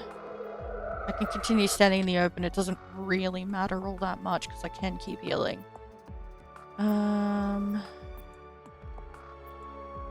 You're a healer. But I need to get rid of the fucking these dudes. Okay. I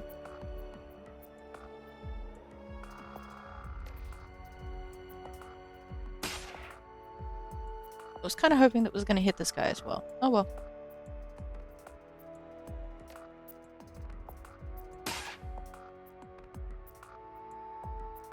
Okay, you've got 7 HP. You're going to take 7 points of bleeding damage.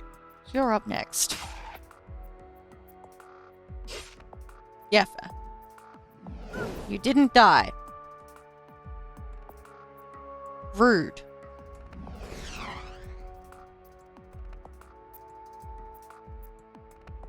Glory has taken 9.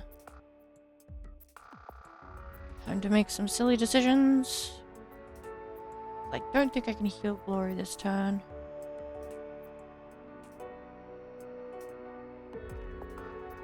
Yeah, no, I can't get close enough unless I take the drugs now. But I want to save that for the actual boss fight. So let's just move up here and pray that we don't get fucked for it. Alrighty.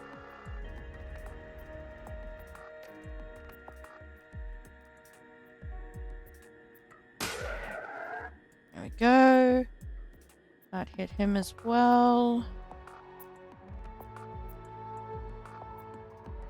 We've got 3. So we'll do some armor damage to you. Wonderful. See if we can get some AP damage on you. Fuck! Rude. Also rude.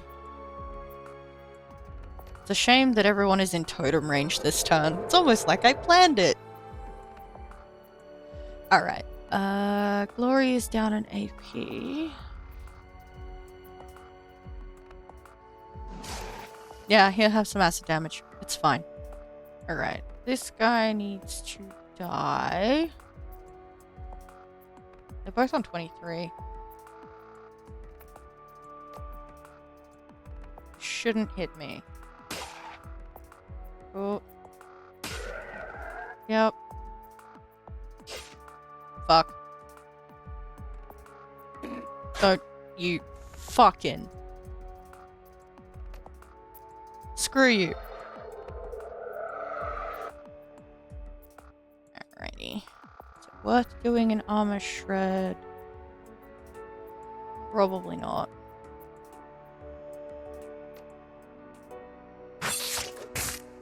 Why do you always miss? Ugh.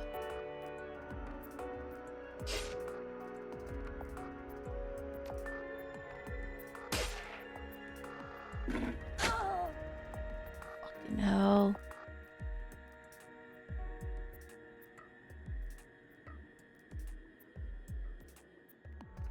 Please kill this guy.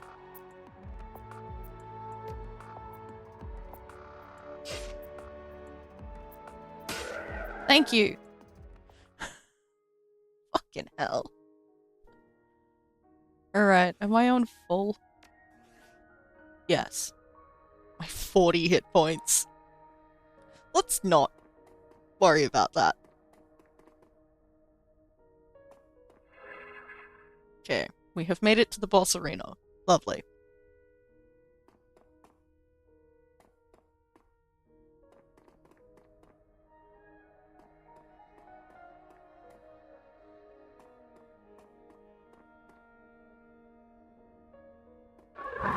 Oh, hello there. The thing hovering before you is hideous. Its broad chest is jacketed in scale-like patches of burning coal, and its many sets of antlers shimmer with heat. It smells like a barn fire, wood smoke, burning fur, and blackened bodies. The spirit inclines its head towards Glory and spreads its arms in welcome. I will admit, neat design. And that's a cool freaking art. Glory, welcome child. It speaks in a chorus of cheer lilting voices. Wait, clear lilting voices. You don't hear them so much as feel them. The sensation is strange, like hundreds of butterflies fluttering in your chest. What a pleasure it is to see you again. We're going to kill you, spirit, and once you're dead, Harrow will follow. We're burning this entire godforsaken place to the ground, and we're doing it tonight. The spirit chuckles, a strange wobbling sound that sends a shiver down your spine. We knew why you had come, child, when you mutilated yourself, when you cut away your connection to him. All became clear to us.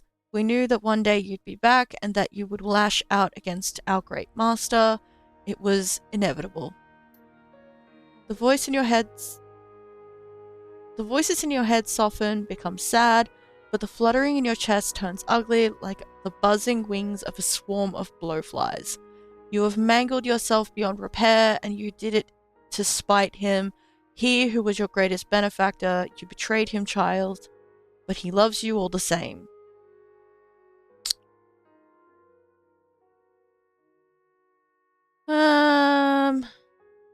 Cut. Don't listen to this thing, Glory. Sounds like the most reasonable one to go with. Without antagonizing the spirit. But I really want to go with cut the shit, spirit. We all know what your master's love does to people. Slowly, terribly, the spirit begins to turn. You can hear the crack and pop of splintering vertebrae as its enormous head shifts on its shoulders. It fixes its cavernous gaze on you. Your friend, this outsider, slanders our great master, but we take no offense. Her words are like the babble of a newborn babe. She is ignorant of the truth. The spirit inclines its head toward you. If the noise continues, we will teach her, and the babble will cease. Glory shoots you a sidelong glance. She mouths out the word, don't. I have a message for you from our great master. He has a gift for you, a peace offering, one that he offers freely, a sign of his continued affection for you. He knows that you desire his servant's destruction. As a symbol of his love, he will grant you the power to bring an end to Harrow. He knows that you wish to free the children of the Furestel. As a sign of his compassion, he will help you set them free. You can have everything you want, child, all of this and more. Remain silent.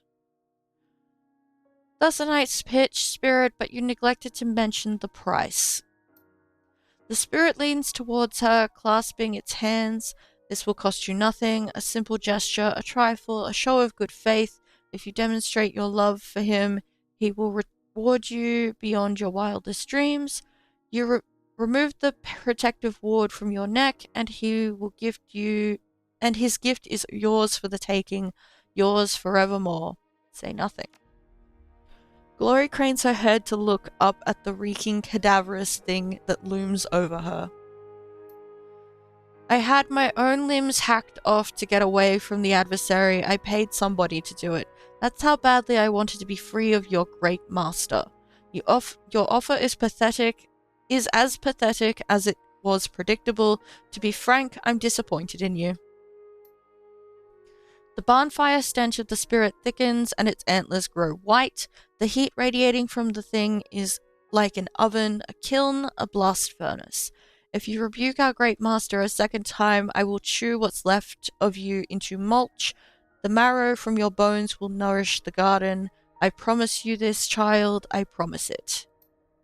The blades slide out of Glory's fingertips. Her mouth parts into a feral smile. I've been waiting a long time for this too long. I'm going to rip you to pieces, spirit, and after I'm done with you, Harrow will follow. The spirit cackles. Very well, child. If pain is what you seek, we will bring it to you. Beneath its leathery skin, the thing's bones begin to shift, straining against the ligaments and tendons that bind them. A hideous crackling sound fills the air as its skeleton splinters and pops. As you watch, the spirit's body begins to rupture, great lesions open on the creature's chest and back, and its rib cage cracks from some horrible internal pressure. The spirit's chest heaves, and a foul liquid pours from the rips in its flesh. A flash of light stabs your eyes, and when your vision clears, you find 3 identical spirits floating before you. Death comes in many forms, child. The fluttering sensation in your chest grows into a rasping pain that steals the breath from your lungs. It feels like you're being eaten alive. Yours will be swift and brutal. Alright.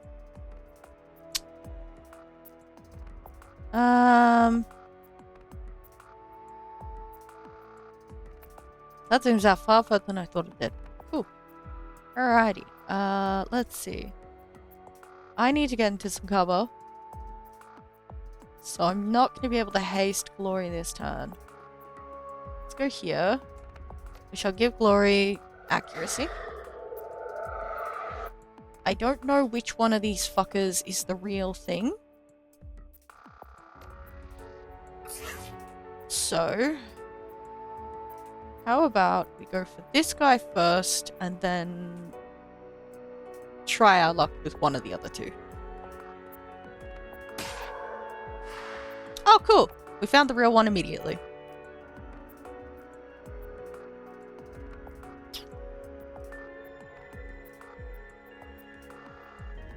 Don't think I can get to that guy, so I'm just gonna try this.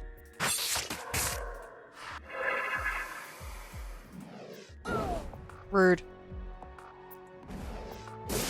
Very fucking rude.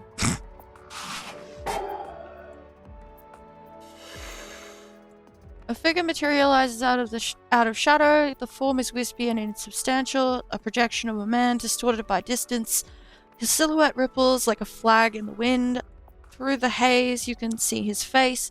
He is more beautiful than handsome, with sculptured features and an unnaturally youthful complexion. His expression is sad. Harrow. Glory. The voice is deep but faint and marred by echoes. It sounds as if he's shouting from the far end of a long tunnel. You shouldn't have come here. I was content to let you live out your life in peace. You taught me to kill a monster. You trained me to like it. It seems only fitting that I share what I've learned with you. I don't want to kill you, Glory, and I won't unless you force my hand. The flickering silhouette spreads its arms wide. Ask me for my protection, and I will usher you out of this place. You can leave your stall in peace. If you ask me politely, I might even let your friend leave with you. You're going to die tonight, Harrow. I'm going to tear out your throat.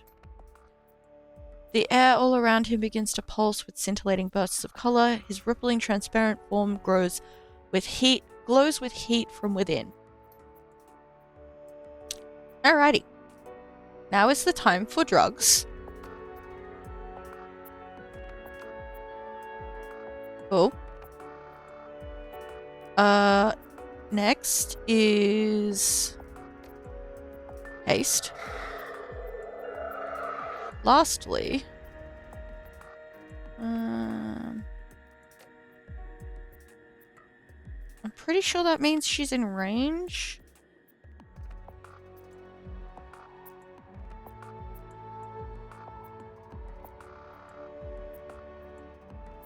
Actually, I'm just gonna do the basic heal.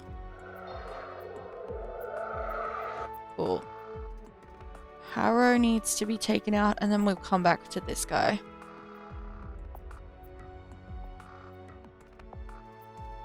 Get him. You have no armor. Oh, you do have armor, but it's not really worth it. Cool.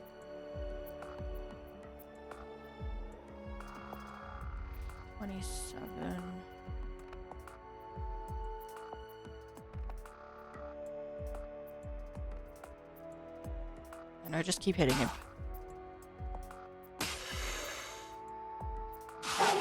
Fuck! Why? At least I'm not taking any fucking real damage. Alright. Glory. You should be within 3. You also haven't taken damage, so it's fine. We'll just totem. I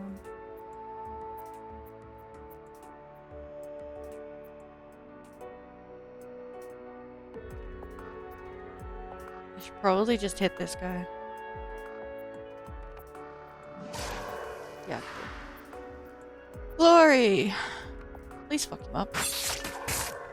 You also have a buttload of armor, so let's try and get through that.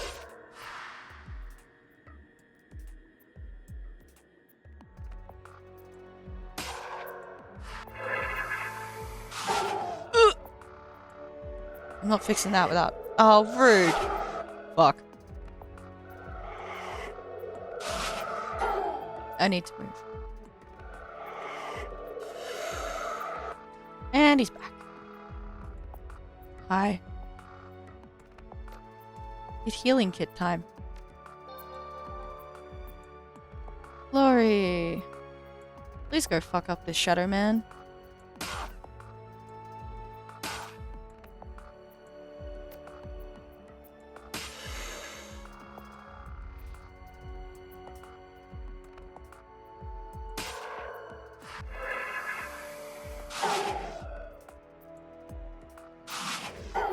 Fuck. Please stop that.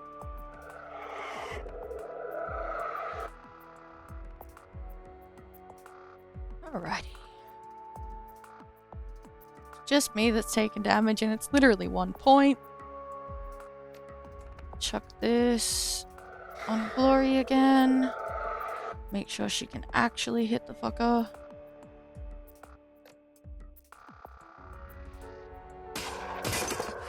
Lovely.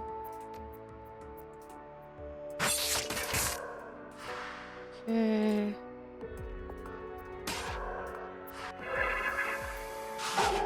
Stop it.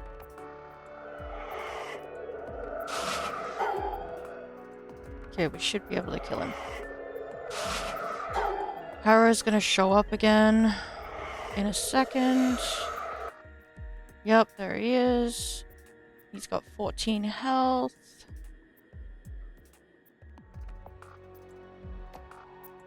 Paste Glory. Get him. 1. Yes. The heart of weakened. The heart of Furostel stumbles backward. The bonfire stench of it intensifies, and its chorus of voices devolve into a cacophony of animals shrieking. The fluttering of butterflies in your chest become razor blades, and every shriek is accompanied by a white-hot burst of pain. Glory is up and moving, beelining for the spirit's weakened form. Her claws glint readily in the infernal glow.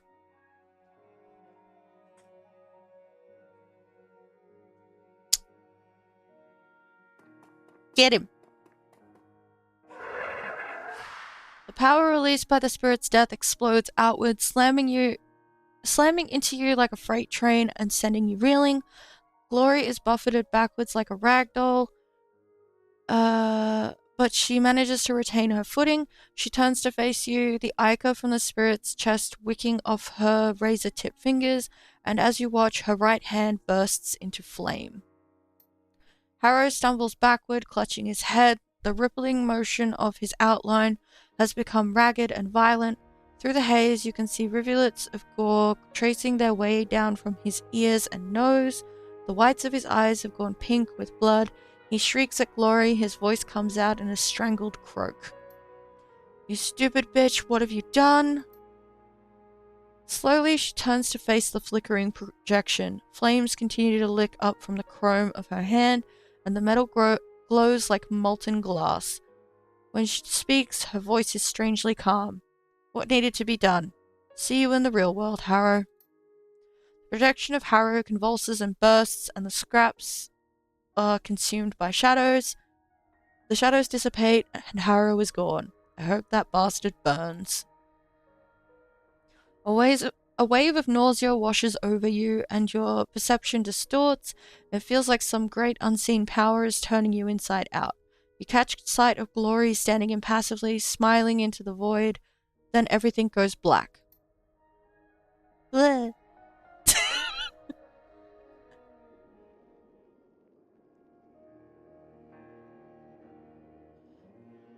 Slowly you swim back to consciousness. The mound of stone that was Harrow's shrine has shattered, and the aura of power that it emanated is gone. Struggling to your feet, you find Glory standing nearby. She looks as calm as she ever has, but something about her troubles you. You can't quite put your finger on it, but something you can't You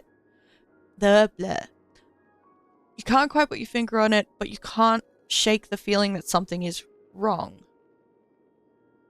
Glory, you okay? She gives you a sidelong glance. I'm fine, little red, but we need to get moving. Things are spilling through from the other side, like rats fleeing a sinking ship. And besides, we still have Harrow, the real Harrow, to kill. You cough to clear your lungs of the soot and smoke that you inhaled in that other place, but to no avail. To your horror, you realize that the smoke is here too. Furostel is burning. From the hallway outside, you hear a chaotic jumble of sounds. Just on the other side of the door, a man is yelling, pleading with someone to stop. From the cries that follow, you gather his words have fallen on deaf ears.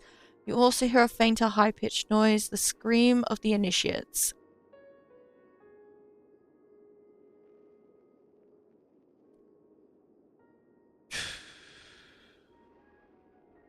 I can hear Harrow. He must be right outside. Let's go finish this. Let the fire take Harrow. We can still save the initiates. They can't be far from here. I can hear them screaming.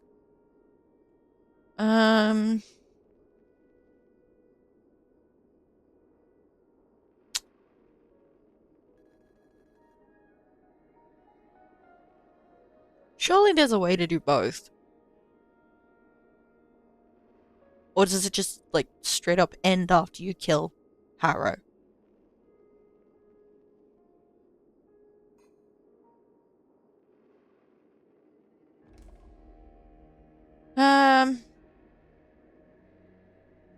Let's just kill him.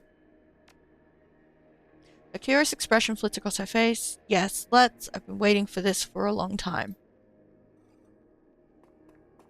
Let's go. Open the door. Oh boy.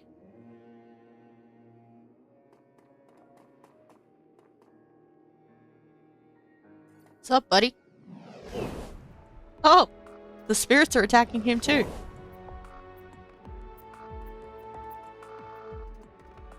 Harrow's magic still protects him, but not well enough. At least half his body has been seared black by the creature's attacks. Blood spills from his ears and nose, and his eyes have gone wide with terror. Glory stalks toward Harrow, her claws at her sides. A ghastly smile creases her face, and it widens further as she draws near. The nightmare creature from the adversary's domain fall back at her approach. Impossibly, the fingers of her right hand begin to glow, just as they did in the adversary's domain. The metal goes from cherry red to yellow-white in an instant, and waves of heat wash over you. She looks down on Harrow's huddled form and raises her right arm. Glowing razors erupt from her incandescent fingertips. He looks up at her, his mouth agape. Hello, lover. Where Glory's burning claw makes contact, Harrow's flesh bubbles and bursts. She rakes his chest, then plunges a pair of razor-tipped fingers into his eyes. His final screams are inhuman, like something out of a nightmare. Glory shakes her hand free, and his seared body tumbles to the floor. It's over.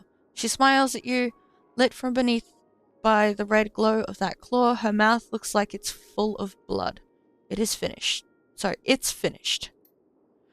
Withdrawing horror, you realize what was bothering you. Something is absent. The realization makes your stomach churn. Her pendant, the protective charm that once glinted against her pale skin, it's gone. Glory, what happened to your pendant? The ward that you were wearing, where is it? She glances down, and you can see the worry begin to creep onto her face. The wild look in her eyes slowly dies away, replaced by the cool, analytical expression you've come to know. I don't know. I must have lost it somewhere along the way.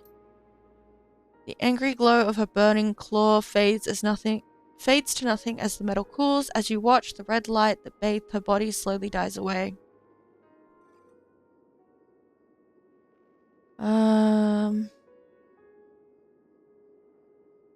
When did you lose it? Before or after we killed the spirit?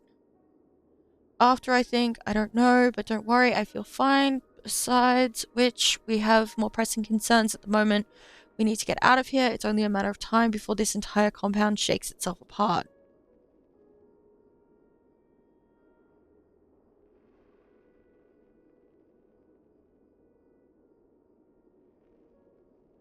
Fine by me. Let's get the hell out of here. I can't take you back to the Cruise Bazaar before we know what happened to you.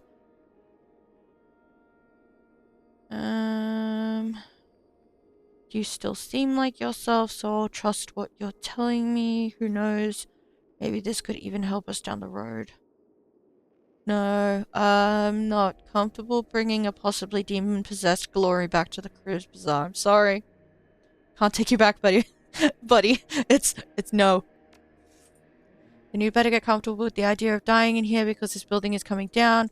When we get back home, we can figure this out. I'll help you figure it out, okay? But we need to get moving, and we need to do it fast. I'm holding you to that.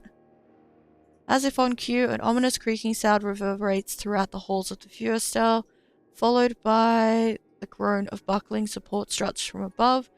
Other strange noises can be heard further in the distance, panicked screaming and faint cries for help, intermingled with the bellowing roar of escaped spirits.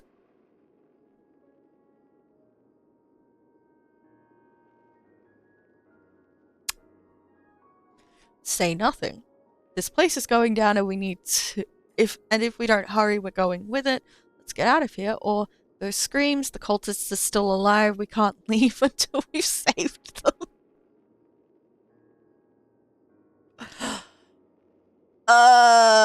Glutton for punishment. Let's go. No, there's nothing we can do. The building is too heavily compromised. Any second now, it'll come down on the heads of anyone who's still unlucky enough to be inside. Let the fire take this place and everything in it. We've done what we can. We've done what we came for. Harrow is dead. We've won. Okay, we don't get a choice. Love it. We can't go anyway. Fuck. Don't get that med kit. I should have picked up that med kit. I'm a fucking idiot. Free med kits. They're important. Spend too much fucking money on med kits. Alrighty. The Cruise Bazaar. You thread your way through the trees of the Schönenbuck forest, tracing your way back to the thicket where you and Glory hit the van. The inferno that consumed the Furestel is spreading, and the conflagration casts the forest around you in a sinister orange light. The heat at your back is intense, unbearable. Far ahead, Glory blazes a trail for you to follow, shredding the foliage in her path. The fire is moving fast, but you're faster. You clamber into the van, put the vehicle in gear, and punch the accelerator. The burning ruin of the Furestel recedes into the distance, a glowing speck in the rear view mirror. The peace and safety of the Cruise Bazaar lie ahead. Oh boy. That went poorly. For everyone but us, I suppose. And also Glory. Ooh, I gained Chukama. Hell yeah.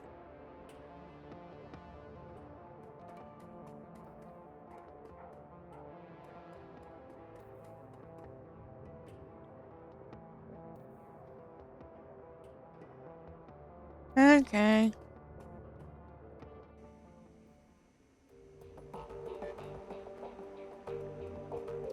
Into the safe house. Hey, Dante. Pet.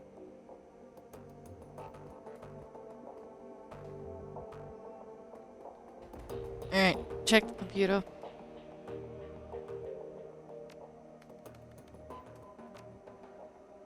Nothing. Cool.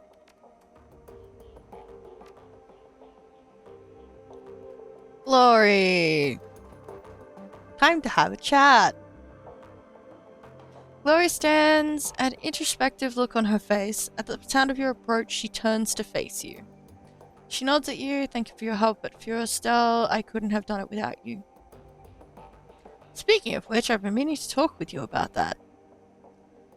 After the things that we saw in there, I'm not surprised. Go ahead, Little Red. I'm listening. Need to talk about what happened to you back there. There's a long pause before she responds. You'll need to be more specific. You know what I'm talking about, Glory? The missing pendant, the other place, and the burning hand that you brought back with you. Ah, that.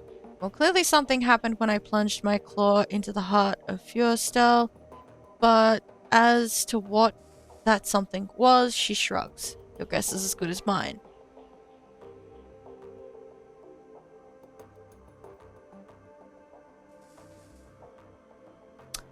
I can't believe you're acting so nonchalantly about this. No, that's Glory in a fucking nutshell. Nonchalant about everything. It's almost like she doesn't emote very well. So don't you think we should do something about it? What do you propose we do? I don't know how to reverse what happened to me. To be frank, I don't even know why I'd want to change this. Fair? The way I look at it, what happened, happened. I've come through it okay, and I've even managed to take away some residual, if inexplicable, gain from it. How can this be bad? If you're possessed, we're going to have problems. Don't bother answering that. It was a rhetorical question, and I can see that you won't be satisfied until I offer some sort of real answer. She steeples her fingers, musing. I suppose it's possible that when the spirit died, some portion of its essence was trapped in the hand that I used to kill it. How the fuck could that happen? We're in a place with different rules, remember? I'm already too far out of my comfort zone to offer you any real answers. She shrugs. Maybe it reacted to the orichalcum in the balm that I was wearing. I don't know. I mean, yeah, and you did apply it with your hands, so... Shit's weird. Anyway, the important thing is that some portion of the spirit, let's call it a residue, got smeared onto my hand in the adversary's domain, and somehow back in the real world, that residue has imparted me with magic. Whatever the reason, however, it's happening, I can't help but look upon this as a good thing.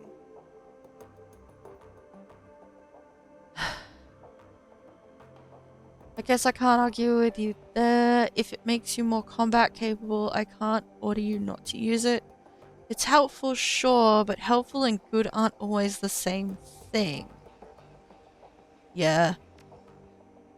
Call it what you will, however, whatever this is, it's part of me now. Let's change the subject. Is there anything else you wanted to talk about?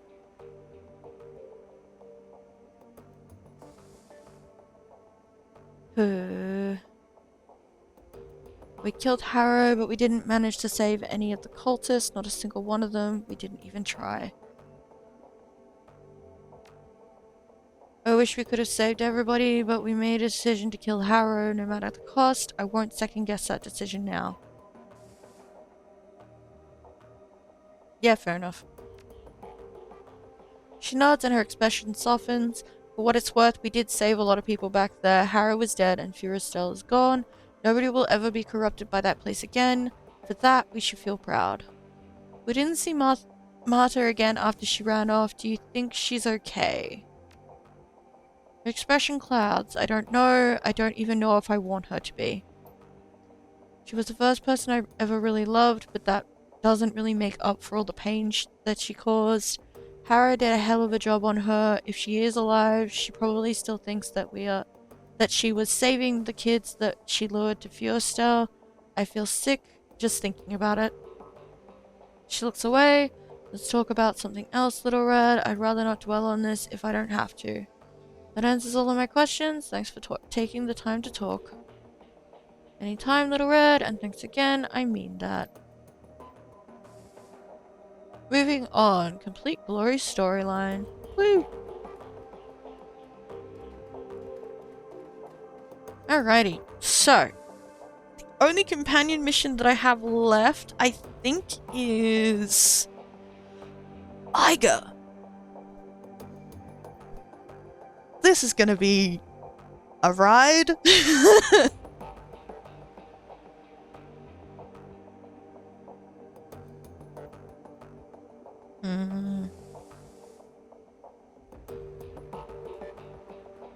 Do I have a spare healing kit that I can add?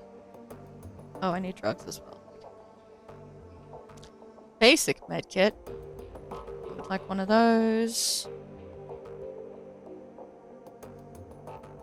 And one of those.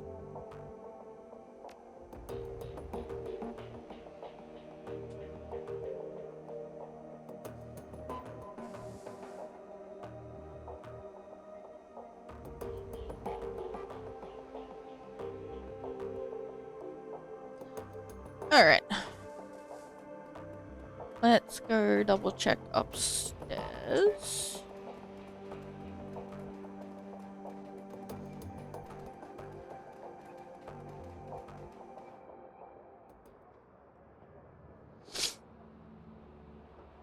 There's a hell of a lot of knocking ups outside going on.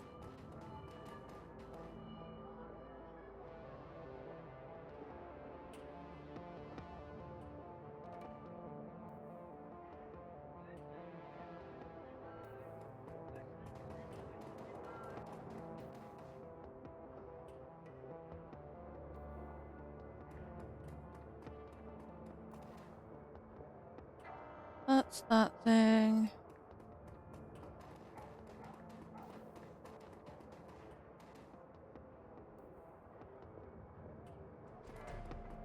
Hi, Zach. How you doing?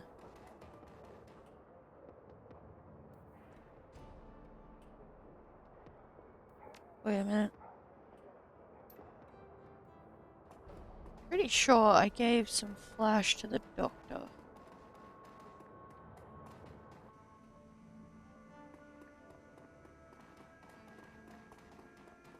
Hey, Dr. Excabel. So, what was in that drug? Well, about that. I sure hope you haven't been taking that stuff. Oh, no, never. A friend of mine used it once. I put a small sample in my mass spectrometer and I noticed a very curious odor, quite sweet in fact, but commingled with the smell of burnt plastic. I examined a bit under the microscope while it was running. My eyes came to the same conclusion as the spectrometer, though it did narrow down some specifics. Basically, what you have here is a crystalline version of methamphetamine, cram, which is popular in some neighboring keys. It hasn't caught on around the cruise bazaar quite yet, though. These crystals were ground into a fine dust. Then it was cut with powdered sugar and what appears to be a polycarbonate glitter. It would I would imagine that when the drug is administered, the glitter would open up micro lacerations in the skin, allowing the drug's effect to be felt more rapidly. Due to the powdered sugar and glitter though, I would imagine that you're getting less cram than you would from a pure uncut source. Interesting. Thanks for the rundown, Doc.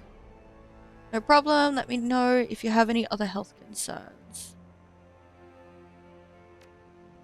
Do you sell tier 3s yet? You do not. I am sad.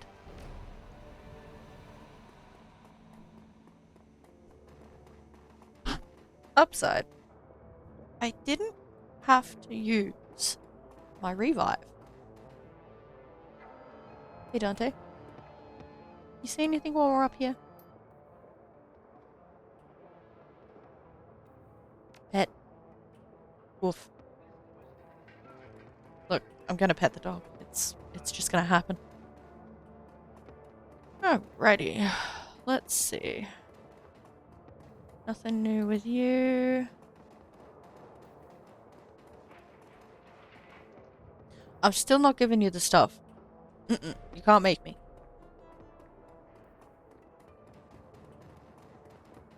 That info is fucked up. Alright, let's talk to Flash now that we've gotten the information on the drug from the doctor. What's the deal with the special concoction?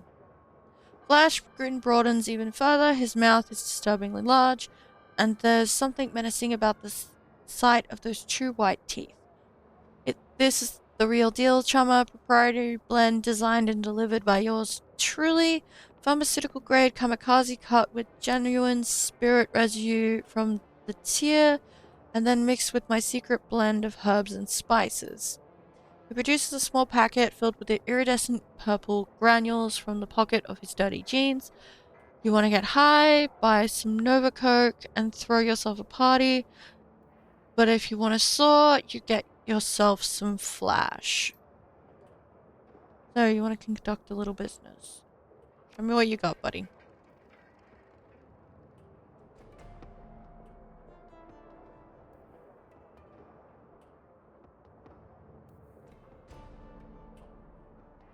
Honestly, I'm still gonna buy it.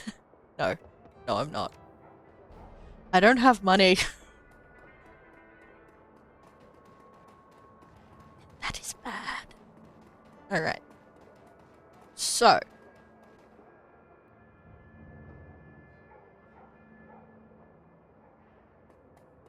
Go to the U-Bahn.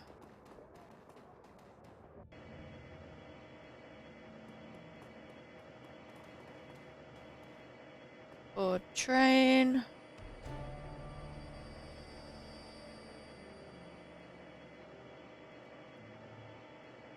Eiger and travel to the Shadowrun to locate the engineer.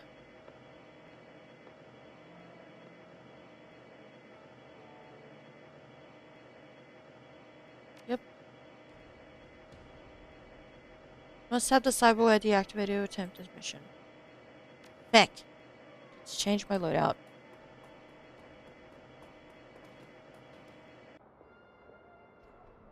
Now we wander all the way back to the safe house to do that.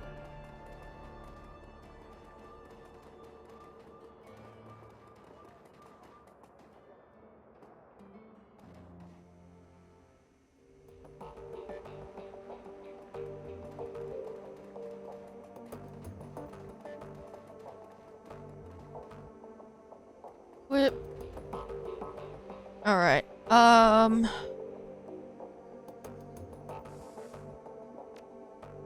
Tier 5, tier 4.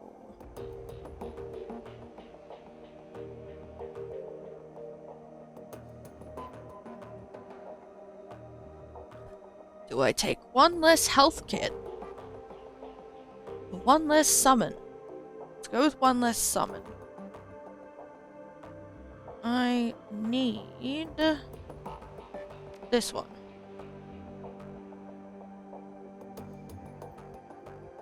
Looks like a real fancy taser.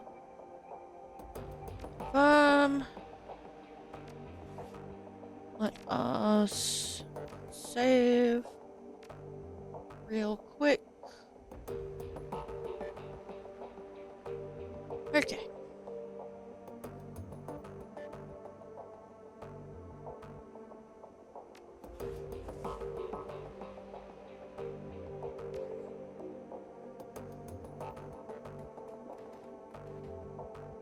Do I have pay data to sell? I do not.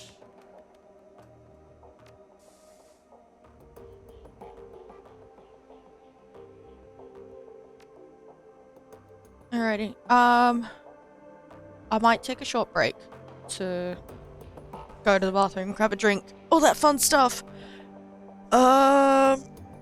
Shouldn't be more than 5 minutes. Might be longer. Don't know yet, but let's take a small break because I need to get up and walk around. If nothing else.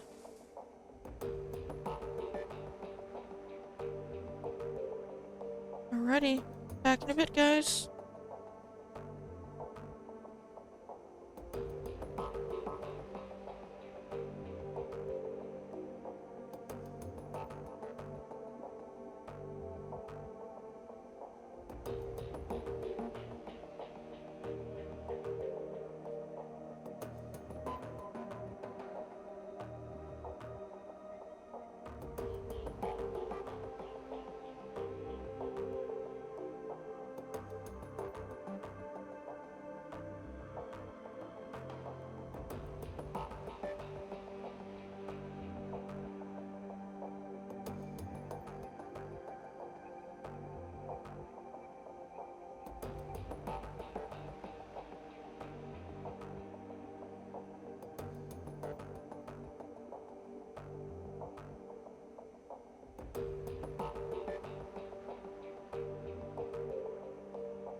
Okay, I'm back.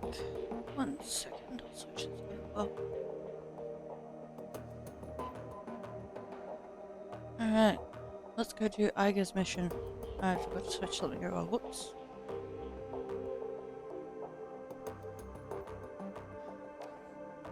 Okay.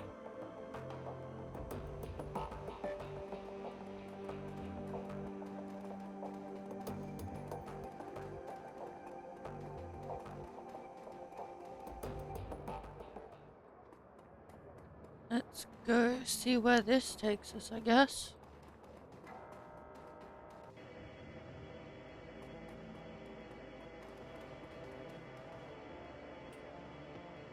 Call Eiger and travel to the Shadowrun to locate the engineer.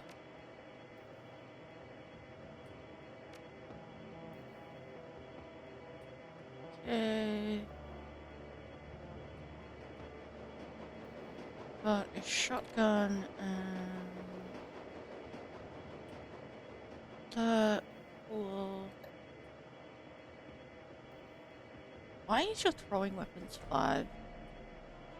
Grenades. Duh, I'm stupid.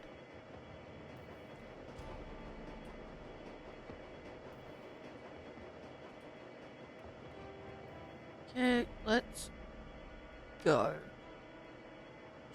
You're about to travel to the Shadowrun. Continue. Yes.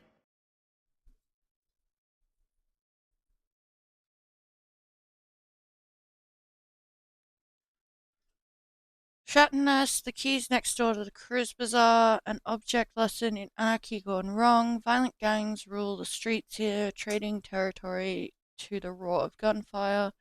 The streets are a war zone, as dangerous as Shatnest already is. It could be worse. The gangs are vicious but disorganized.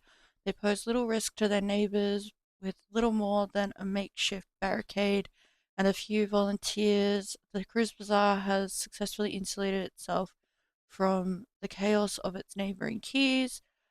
The engineer could change all of that. He has to be stopped, and this F state as a whole needs to be altered to what his clients are trying to do. It's up to you and Eiger to make sure that happens. Alrighty, let's go murder an engineer, I guess. Alright. Eiger, would you mind bringing one of these with you, please, just in case? Thank you.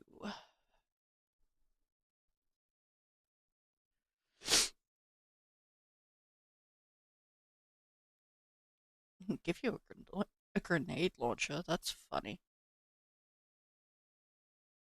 You already have that. Yep, cool. Let's go. Game auto-saved. Unspent karma available to improve your character's attributes and skills. Open the karma screen. Yeah, sure. Don't have enough to put my health up. Strength is not necessary. Intelligence isn't necessary. Could put spellcasting up. You don't have enough points for this either. That's fine. As near the edge of the cruise bazaar, the familiar piss and asphalt stench of the Shattered Nest crawls into your nostrils and sticks in the back of your throat. The dilapidated husk of burnt-out buildings loom above you, giving the place an air of menace. I was hoping I'd put this place behind me after the Humanus run. Yeah, I'm with you there. She wrinkles her nose. The funny thing is, a syndicate presence might actually help Shattered Nest. In the short term, at least. They'd clean up the streets, if nothing else. Don't tell me you're changing your mind. Not for a second. A syndicate, any syndicate in the Saturn Nest would be a disaster for the Cruise Bazaar. Let the people on the other side of the gate deal with their own problems. I won't allow my home to be endangered for their sake. Fair enough. Huh, the lady isn't here.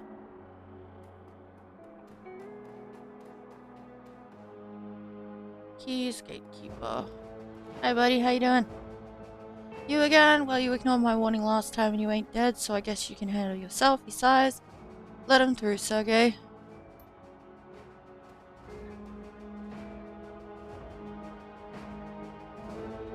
You know, be careful out there. Okay. I was hoping there would be more info. That is a cool fucking helmet, I will say.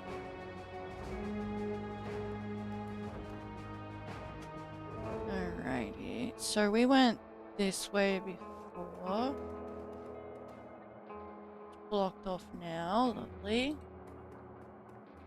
Let's go this way for now, I guess.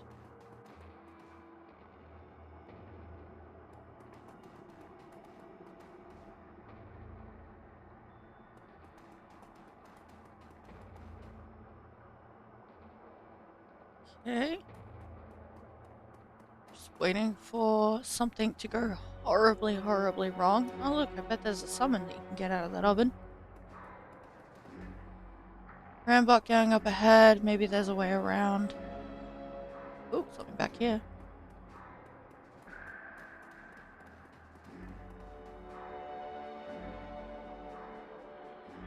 You can go to the stash for now.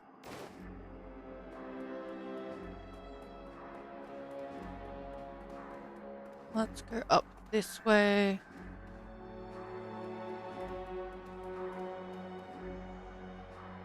Person there.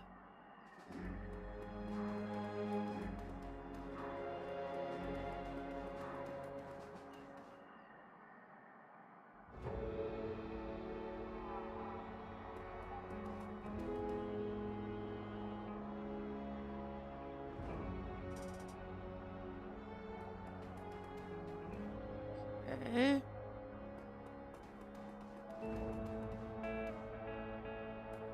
Bunch of dudes. I don't actually know which way we need to go. I'm literally just exploring right this second. Door panel.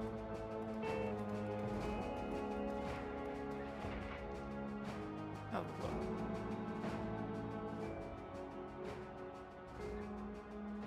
Warehouse door is a windowless slab of reinforced densiplast.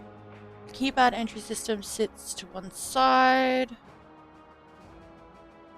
Try inputting a code. Got any ideas, Eiger? Looks secure. She examines the heavy door, scowling. I might be able to blast it open with a controlled explosive, but that'd spook anyone inside. Probably best if we just find the code. Okay.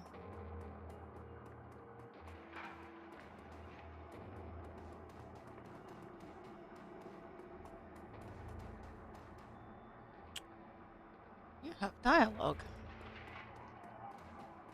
As to you.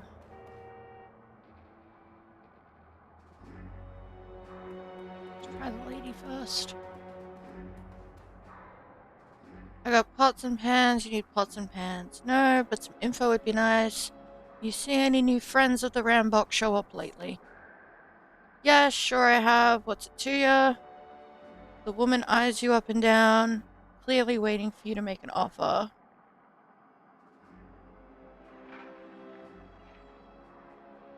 I'll make things very bad for the Rambok once I know where their friend is staying. She leans in for a whisper.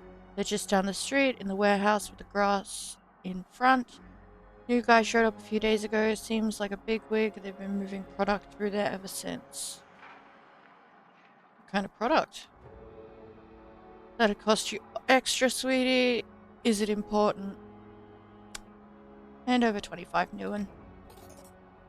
Drugs, guns, the usual. Seems like more drugs than guns lately, so maybe things will pick up around here. I've seen it. It's locked up tight.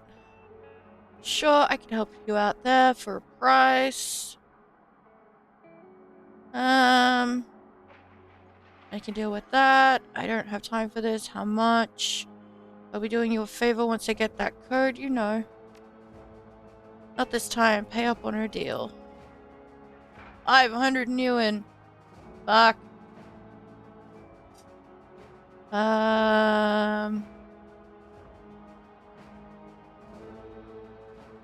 500 no less. I've got to make a living, you know.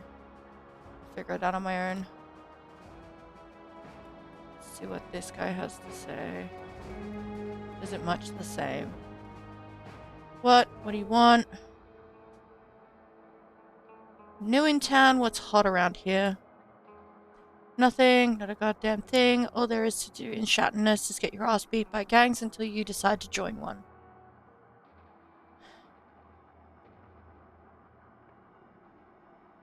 Why don't you move? There are safer keys not far from here.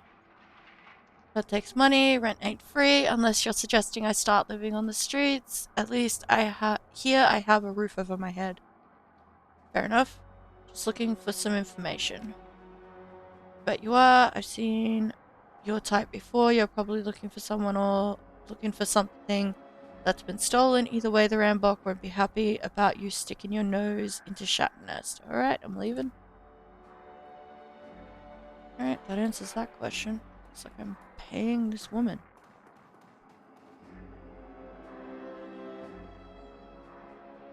The warehouse you told me about is locked up with a key code panel. You know anything about that?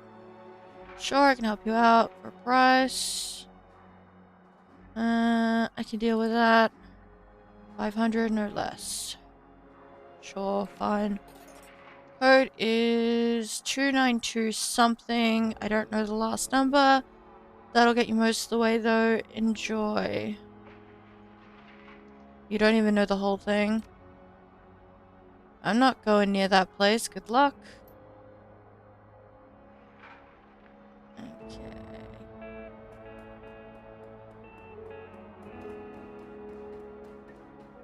Hmm.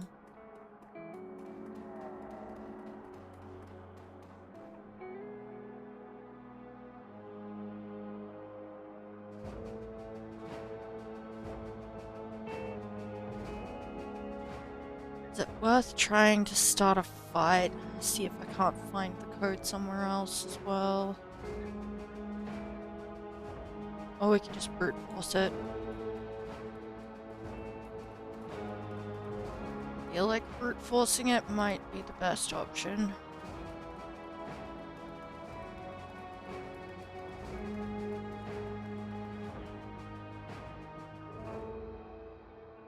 Okay, try and putting a code. 292.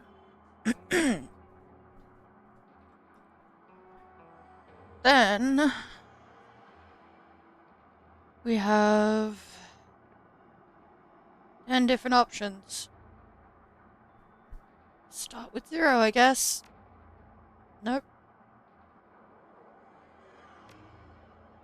1, 2, 3, 4. Lovely. Door unlocks. Let's just save.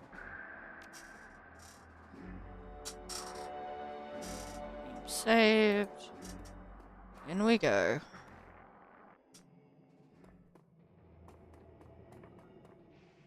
Cool. There, that's our man. Can't do shit to those guys. Conjurer. Ganger.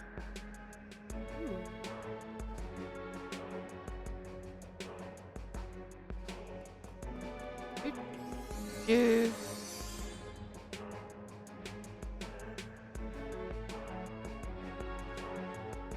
Get him.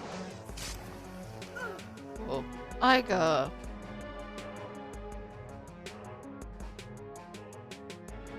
Totally gonna have a bunch of dudes come from this direction as well. I'm moving into some cover, please.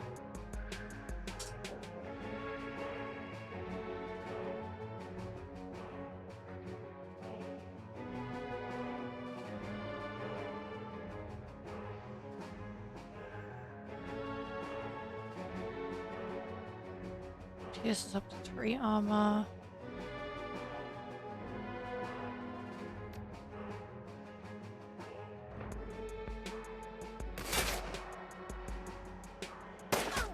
Rude.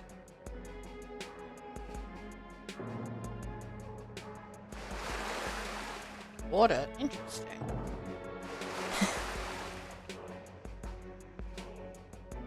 Alrighty. Wait, did she lose control of it immediately? That's funny, if she did.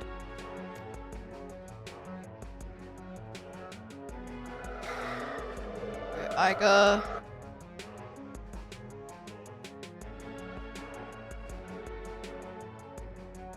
Why is it discarding Sabbat? HDI round that ignores armor completely.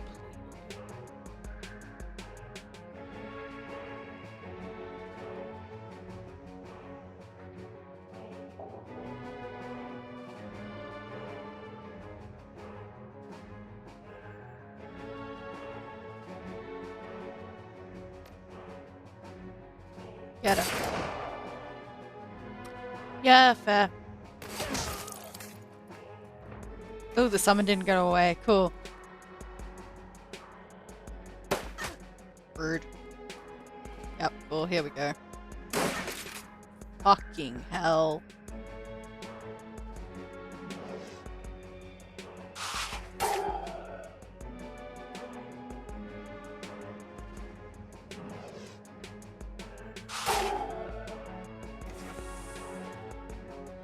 I don't know how long this thing is going to hang around for.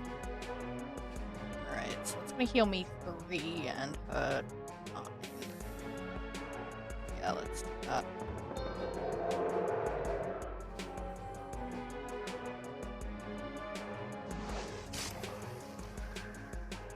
Okay, Eiger.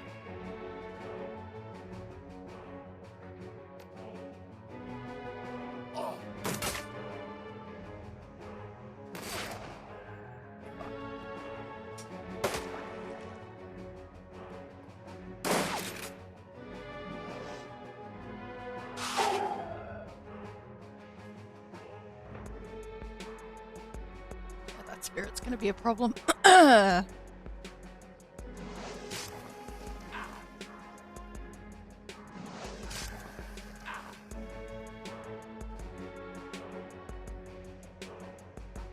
You do not have accuracy anymore.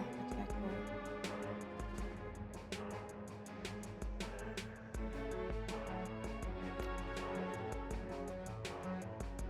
Get him. Thank you. Load.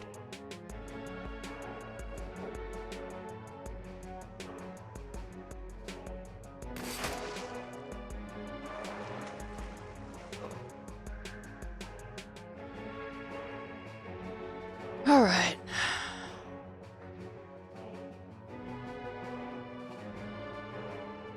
That is not a way to go, but this is, so...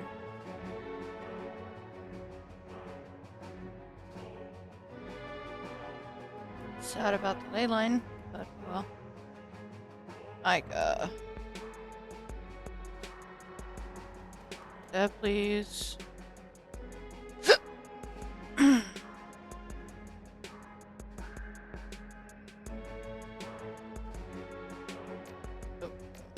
That one. Go faster, please.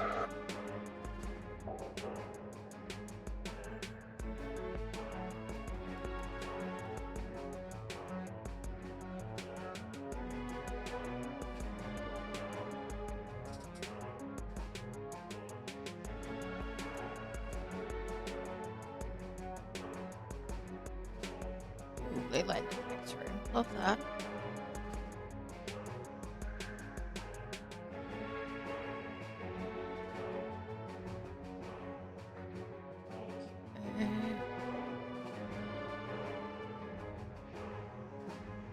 Let's cover. Let's do that.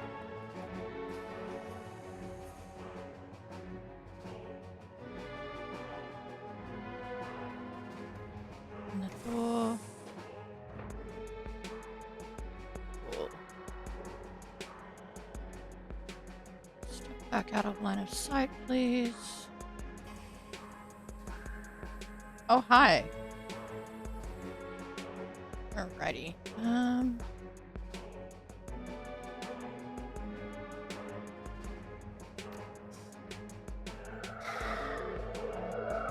Check that one here.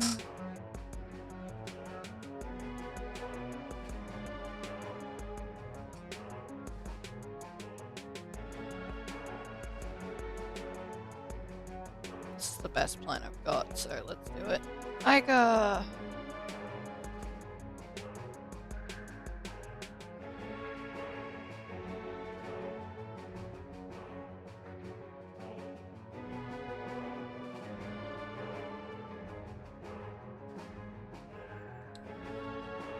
Isn't great. I'm not gonna lie. Let's... Got 65 health. And you're a mage. Well, fuck. I'm gonna cop some hits, I think. Oh.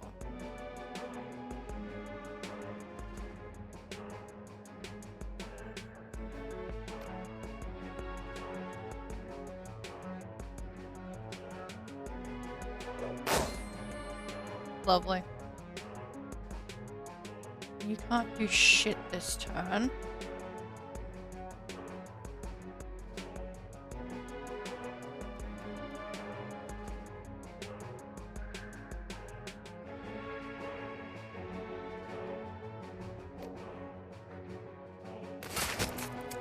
Fuck yeah. You bastard. Fuck! Well, that sucked. Okay.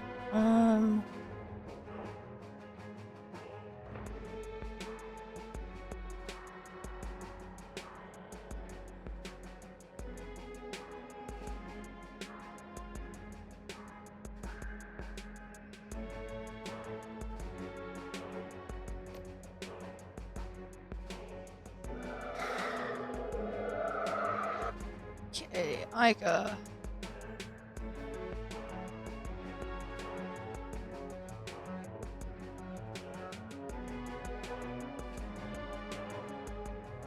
Suppose it's kill the mage and hope it doesn't kill me.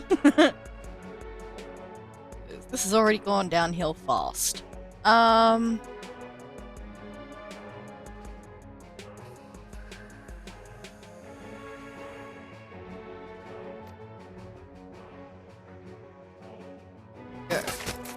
On.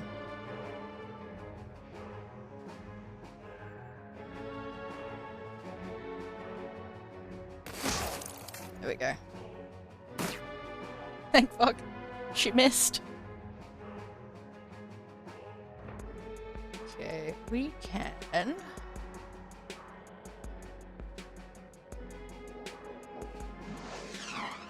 Yeah, that's fair.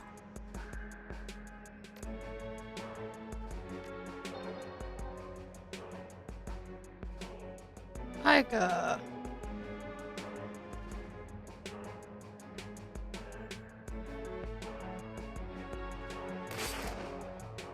Come on.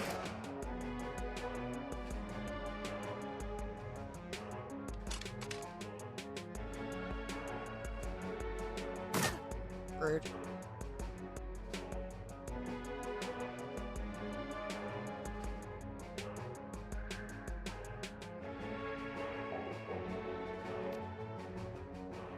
That one. That one.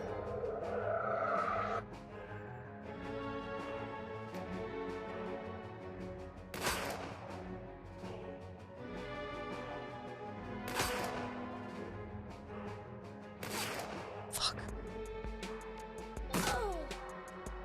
Bastard healed. Of course she did. Why wouldn't she?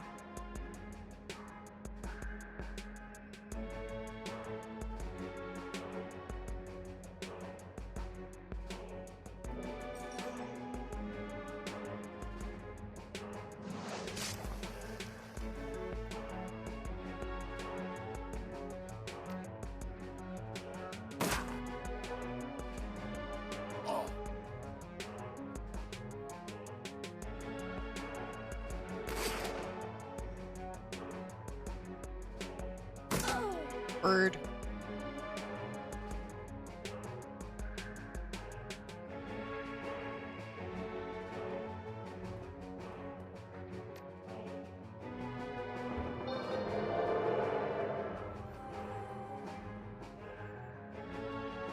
Please hit her. Thank you. Reload.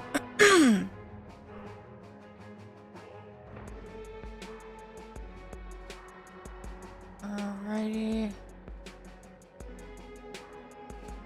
Chuck haste back on Eiger. Eiger, go open this door, please. We'll catch up in a moment.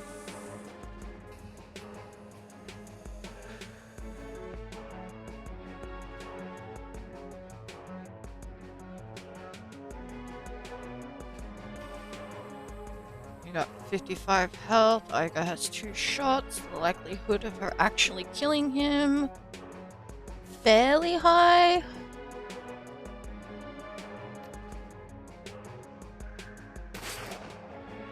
If she hit,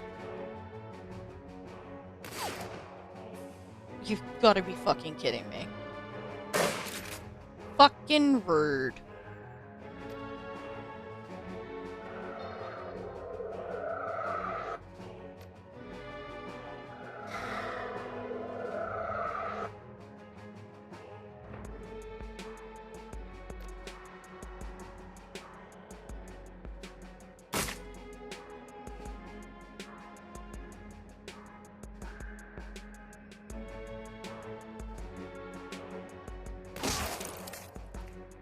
That's not how you use this. Kill an enemy at point blank range using a sniper rifle. Well, it's how I used it. Alrighty. That door is locked. both on full health. That's better than we had any right to be. Go here for now. Eiger. Double check if there's anyone down here before we go any further.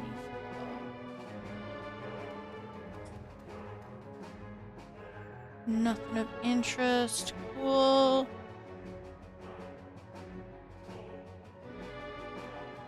This way, I guess.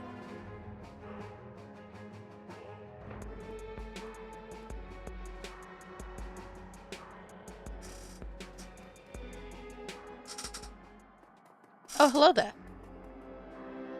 Do you know that the engineer escaped? The engineer must survive. Okay. I mean...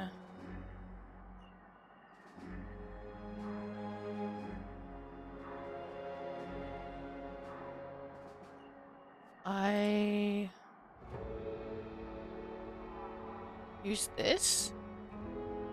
I think I can get up to him and then jab him with this. That's if I hit, is the problem.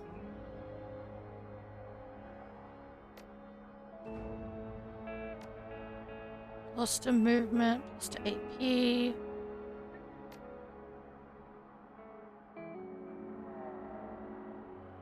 Let's give it a go. Hey, buddy. Got him. Clear the area of Rampart gangers. Use the cyberware deactivator on the engineer. Cool. Done. Me stuck in open. Bad times. Move up. Enemy turn. Yep, here comes the first. Go. Rude. Alrighty.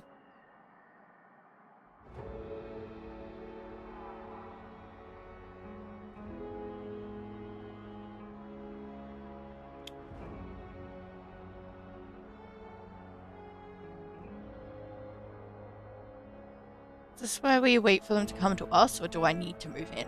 Is the question. Because if I need to move in, we're going to have a problem, because I'm kind of stuck here for now. Eiger, deal with that, man. 53.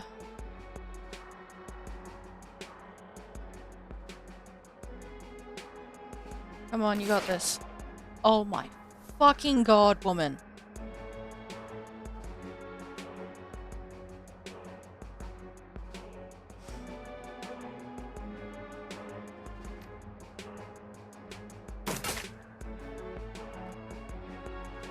Yep, here comes the next one.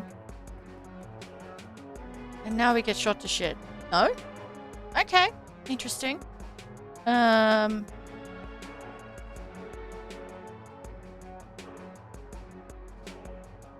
move to here, move Eiger slightly closer, do the heal, then Eiger can move away and take some shot. Take a shot, obviously. One. Let's go here. Eiger actually doesn't need healing. That's fine.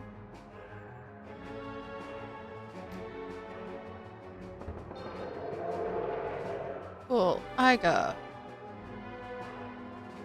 Reload.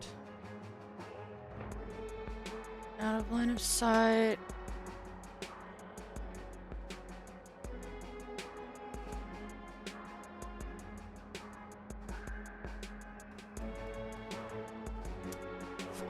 Chance to hit. It's not good.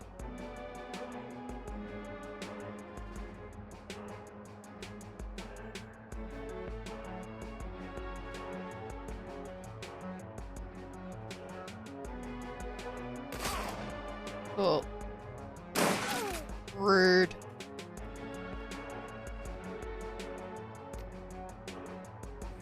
Kill myself.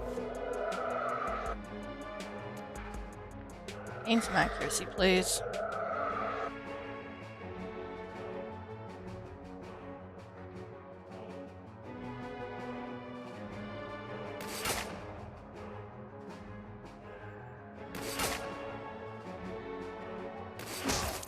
Fucking die. me drag this guy back to the warehouse. We're going to find out what he knows.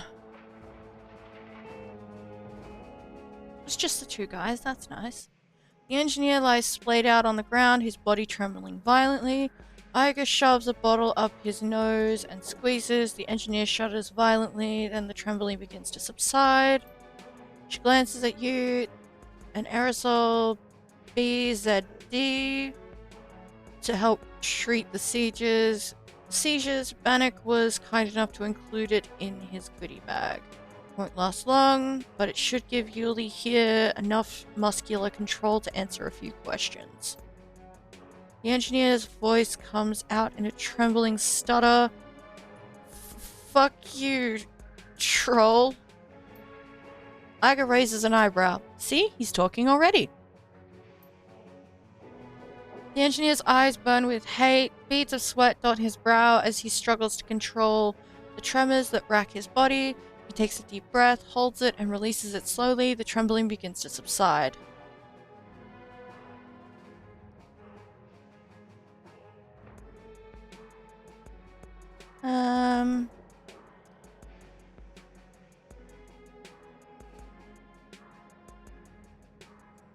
Say nothing. Punch him in the gut. Feel better, Yuli. Ready to chat. Sorry that we had to use that thing on you. Must be terrible having the shakes like that. Got some questions for you. You'd better have answers. Slowly the orc's eyes shift from Eiger to you. I know the troll, bitch. We have history, but you are a stranger to me. Are you sure that you have the stomach for this stranger? Not many do.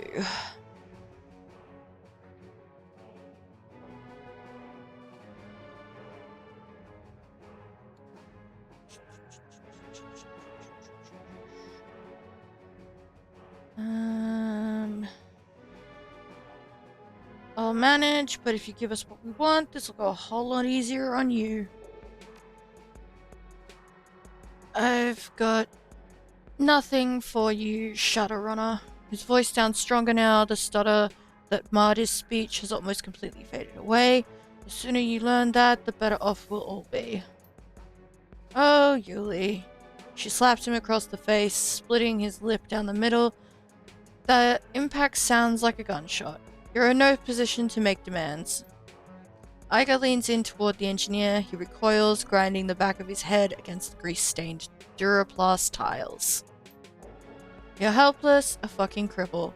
Her voice comes out in a snarl. But if you answer our questions, things will go easier for you, so tell us, whose payroll are you on? She grabs a fistful of the orc's hair and lifts his head. Her face is inches from his. Tell us who sent you to Shattered Nest. There is a long pause. Eventually, the engineer looks away. Alright, you want to know so badly, I'll tell you. Timanus sent me here. They want to use Shattered Nest as a base of operations in Berlin. My point of contact is a ghoul named Beetle. He leans forward and locks eyes with Eiger. There, you've got your intel. Now set me free or kill me. Yuli. Eiger leans back, shaking her head. You wouldn't roll over on an employer this easily. Your rep tells me that much. He raises an eyebrow in a look of mock astonishment. No?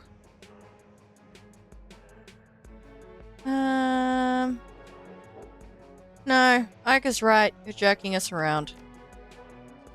You wanted a name, I gave you a name. Want more? I can give you those too. I can name 100 clients who'd love a piece of Shattered Nest. How do you intend to determine who really sent me? Got a couple ideas. You let us worry about that. Got a couple ideas. The engineer smirks. You can try beating the truth out of me. You can try cutting me. Get creative with the pliers if you like. Every time you hurt me, I'll give you a different name. Torture me or don't, it'll end the same way. I'll be dead. You'll know nothing for certain. My clients will move ahead on schedule.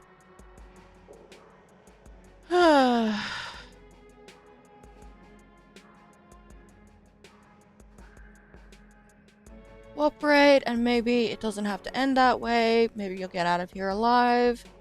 Help us out then. If you're already dead, why care about being a snitch?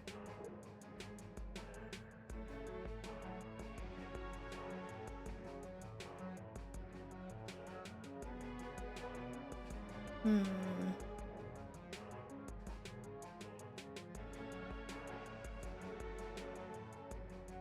I feel like the top one's gonna piss Eiger off. Fuck it. Cooperate. Maybe you don't end. It doesn't have to end that way. Maybe you'll get out of here alive. He snorts. You think I'm delusional, woman? I'm already dead. The she-troll beside you is going to put a bullet in my brain as soon as she gets what she wants. Just look at her. Take a long look at that ugly troll face. She's just aching to put me in the ground.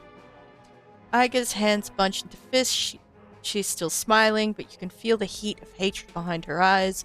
You've got bigger issues to worry about than my face, Yuli. If you don't start telling me what I want to hear in the next 30 seconds, this is going to get messy.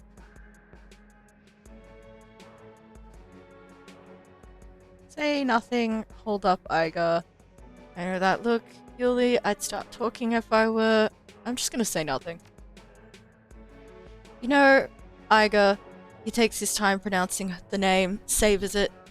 I'd like to tell you a story. We share so much history, you and I. Eiger says nothing, but her eyes narrow. The engineer continues, his grin broadening. This... this is a funny story. A story about your time in the KSK. A story about futility. I can tell you all about the many lives you've touched and how the syndicates touched them again afterwards. Would you like that? There's a long pause. Eventually, Eiger turns to face you. Little Red, do me a favor. Sweep the building for intel. Anything that we might have missed on the way in. I don't know if that's a great idea, Eiger. Yeah, I'm on it. Take good care of our friend here.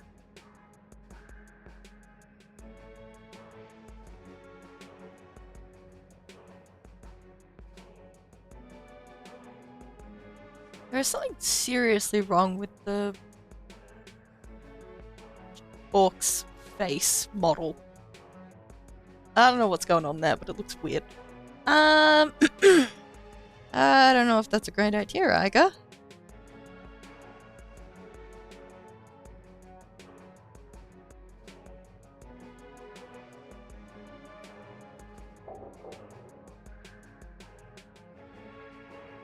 Fuck it. Yeah, I'm on it. Take good care of our friend. She shoots a disgusted glance at your captive. Yeah, don't worry, I will. Ooh, look. Things for me to poke.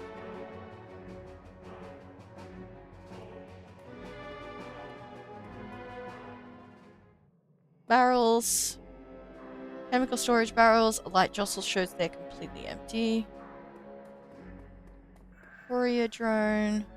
It's melted. The cargo container is empty.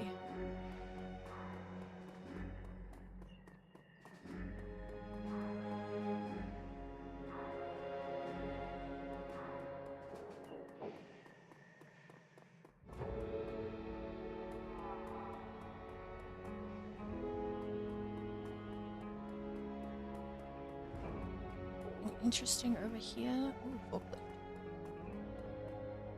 Forklift tires are flat. Looks like it hasn't been used in years. Yes. Ledger. There's a small ledger lying on this crate. The cover is cheap leatherette, and the paper is tissue-thin newsprint. Leaf through the pages. Pages are filled to overflowing with handwritten text. You don't recognize the language, but judging by the accent marks, you'd guess it's a Scandinavian tongue. While you can't read it, the arrangements of the text tells you that the ledger is primarily being used as an address book. Pocket the book and move on. Okay, go check this door that we can now walk through. Be with you in a moment, Eiger.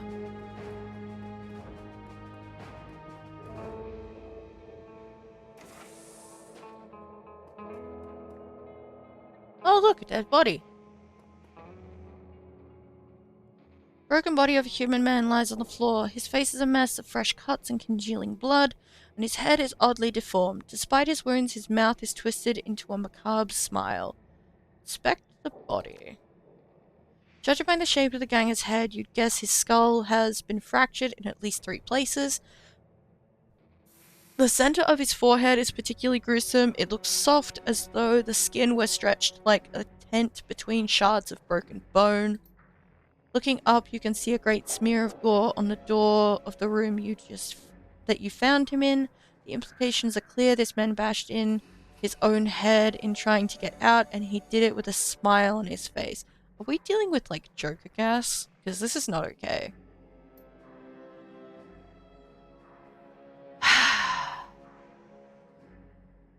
His hands are badly broken too. You've seen these sorts of injuries after bare-knuckle fist fights, but never anything this severe. The man punched something hard and went on punching until his hands were reduced to useless slabs of meat.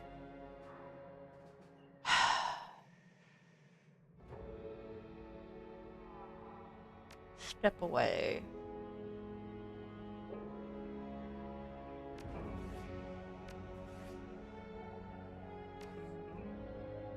I can't get biotech to 4. Because I'd need intelligence to be 4 first. Fuck! Oh! Love that.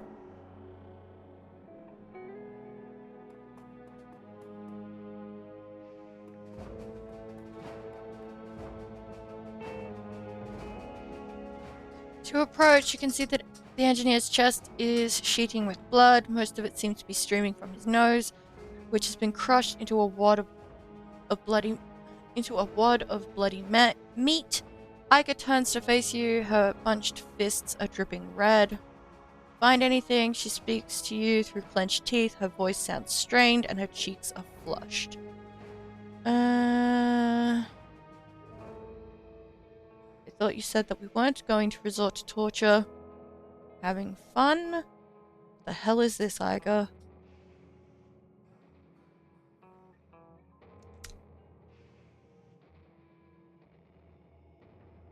Having fun? I'm not doing this for fun. I'm doing it because he deserves it.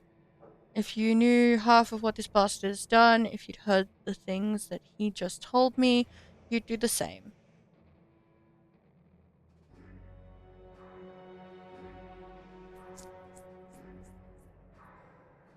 Beating the tar out of a helpless prisoner isn't justice. Now stand down. Maybe so, but you're on edge and I need you calm. Beating on him isn't helping. Fair enough, just don't get carried away. We need him.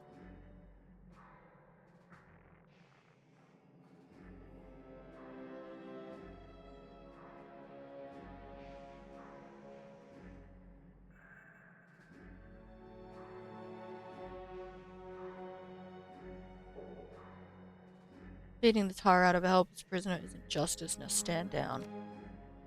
She pauses, then turns away. Just tell me what you found. Yes, please. The engineer's voice is thick and wet. He smiles through a set of gore-streaked teeth. Enlighten us. I found this ledger. I don't recognize the language, but it looks Scandinavian. Eiger leaves through the journal, quickly flipping the soy-calf-stained pages. Norwegian, maybe. I'm thinking that this is written in Bokmal. She frowns. I can't read it, but it looks like a shipping manifest. Yeah, something like that. There's a lot of addresses in there. She rifles through the pages, flipping the cheap paper with her thumbnail. Looks like addresses all the way through. Some are annotated, but I can't see any names. 2/3 of the way through the book, she stops short. Find something interesting? Wordlessly, she turns the journal around. At the top of the page, written in a different hand, is a single word. It's written in English, but you can understand it. It's written in English, but you can understand it all the same. Wednesday? She nods. Yeah, not particularly helpful without the full date, but I guess it's something. Of course, Wednesday might not refer to a day of the week at all. It could be a code for something taken out of context like this. It's impossible to say. So what do you make of this? This should be good. Eiger ignores him. Blah, blah. Her gaze remains fixed on the book. It might be nothing, or it could mean that he's back in bed with the Lobachevsky Syndicate. The engineer holds his silence. Say nothing. Did you find anything else? We need to be sure about this before moving forward. Found a body in the other room. From the looks of him, he tried using his head to beat down a steel-reinforced door. Interesting, but not unusual in these parts. There are all kinds of drugs that could make a person act that way, and most of them aren't hard to get in a place like Shadowrun. Have you found anything else? I must have missed something. I'll keep searching. Did I miss something?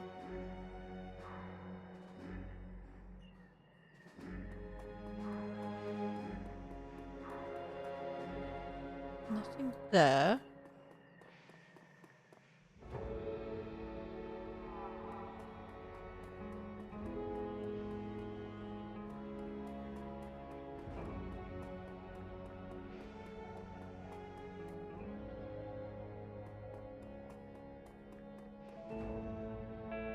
Nothing is popping up.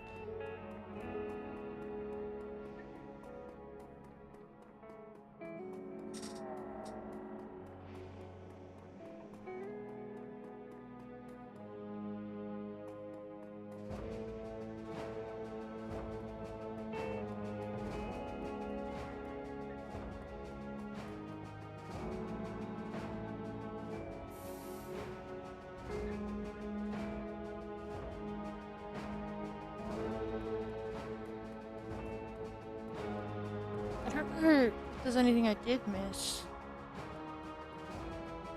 Oh, courier drone. This generic courier drone has been snapped together out of prefab parts from a dozen different manufacturers. It's a cheap utilitarian thing, remarkable only in that it is so incredibly plain. A half-bright teenager could cobble something like this together in an afternoon. The drone sits in a charging cradle, its turbofan unpowered. A cheerful green light blinks on its front panel to remind you that it's still active. You can see the silhouette of something under the flimsy plastic dome of the drone's cargo compartment. Whatever this thing was here to deliver, it's still carrying it. Pop the lid on the cargo container.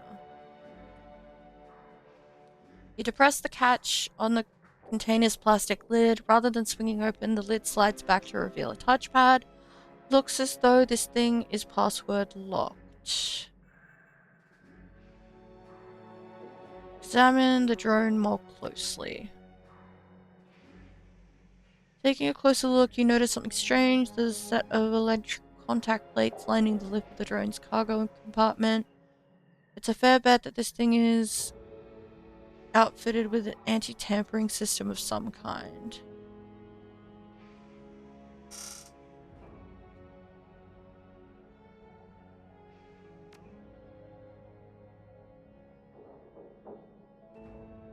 Well, I've got nothing else to go on, so I'm just going to try Wednesday.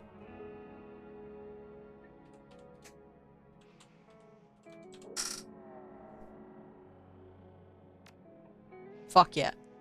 Plastic lid of the cargo container pops open with a click. Inside you find what appears to be a homemade SimSense chip. It sits securely in a custom-made plastic bracket. Take the chip. You pop the chip out of the bracket and pocket it. A few seconds later, an angry hissing sound comes from somewhere deep within the drone. Step back. As you step away from the drone, the hissing sound grows into a roar. Bright white sparks spit out from the drone's melting chassis and streak across the room. You've seen this kind of reaction before. Thermite, whoever built the drone, must have wired it with a self-destruct device. Within seconds, all that's left of the little drone is a molten wreck of charging cradle. Foul-smelling smoke pours from the remains. You steal another glance at the chip that you recovered and turn away. Okay. Well, I'm glad I spoke to Eiger before trying to poke that, because I don't think it was popping up that I could poke it. Alrighty, back to this. Go over here. You're back, find anything?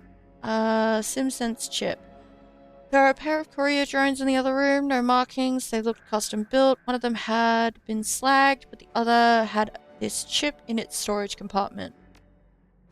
When you produce the chip, the engineer's eyes widen slightly, he turns his head and coughs rack his body.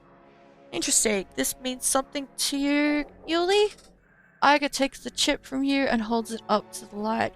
No identifying markings, I've seen enough BTLs in my time to know one when I see it. But this is different. It's been modified somehow. Go ahead, slot it, bitch. It'll take you on the ride of your life. Eiger raises an eyebrow. Smack him for me, will you? I'm busy.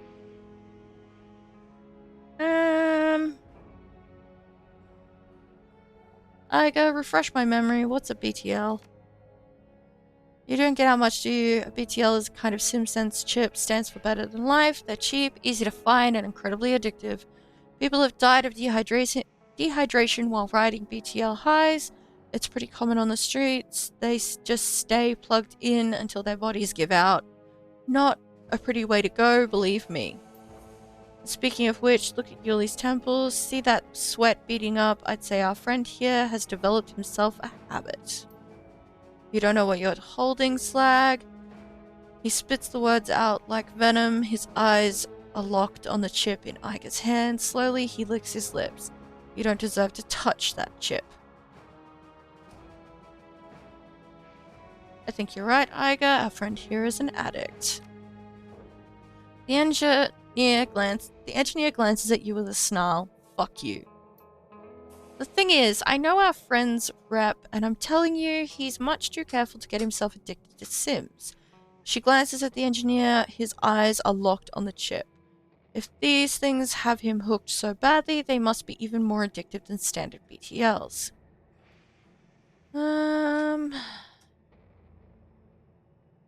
This wouldn't be the first time that something like that hit the streets. Talk with enough sim junkies and you'll hear all about it. Interesting, tell me more. There's a sort of legend out on the streets, the ultimate high, they call it 2XS. Oh, 2XS. Lovely. Huh? Never heard of it. Supposedly it hit the streets of Seattle a couple of years ago. It vanished after a couple months. There one day, gone the next. Nobody knows why. Scary stuff. I haven't heard rumors of anything like that around here, thank God. I'm not saying that 2XS that this is 2XS or even anything like it, but there are Sims out there that are even stronger than BTLs. It's possible that this is one of them. She turns to face the engineer. Got anything to add to that, Yuli? You have no idea how wrong you are about all of this. He struggles to rise from the floor, but his muscles refuse to cooperate. Finally, he gives up with a scowl. If I could move my arms, I'd take that chip from you and show you what it does. I'm sure you would. She glances over her shoulder at you. Good find, little red. We've struck a nerve. Any other thoughts? Yeah, actually, I think I might know where the other chip went. Remember that body I found in the other room? Yeah, good thought. Go check it out, but be quick. I don't know how long it'll be before we have company here. I'm on it.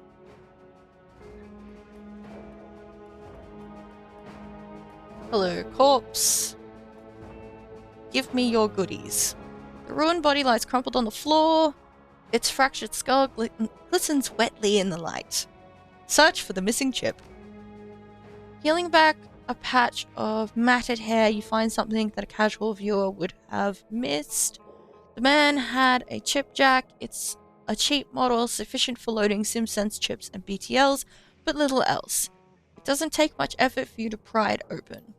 Inside the chip jack, you find a globe of plastic. It looks as though whatever this guy was running melted down sometime after he slotted it in. A chip jack like this could generate enough heat to destroy a SimSense chip.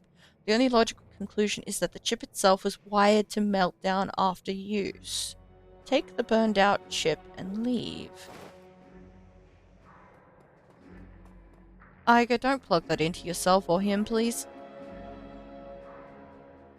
The engineer's eyes remain locked on the chip. His face has gone pallid white, and his shirt is drenched with sweat. His eyes bulge, and his breathing is heavy. Eiger glances up from your manic captive and looks you in the eye. Find what you were looking for? Items, melted SimSense chip. Yeah, I pried his chip jack open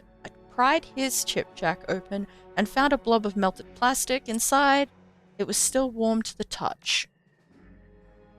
Eiger examines the remnants of the chip in your fingers. I've heard of things like this before. Single-use sims designed to self-destruct after they're slotted. Keeps the customers from reusing the same BTLs over and over again. I'd say that you found a missing chip.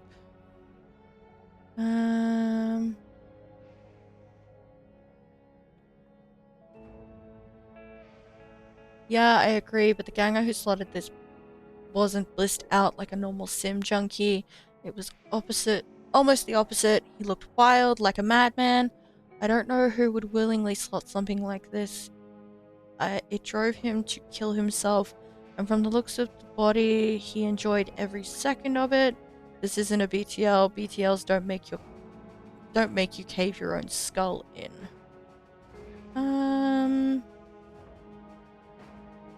Yeah. Let's go with the first one. Yeah, I agree, but the ganger who slotted this wasn't blissed out like a normal sim junkie. It was almost the opposite. He looked wild, like a madman. Madman. Engineer lets out a chuckle. It's a hoarse, barking sound. You don't know a damn thing.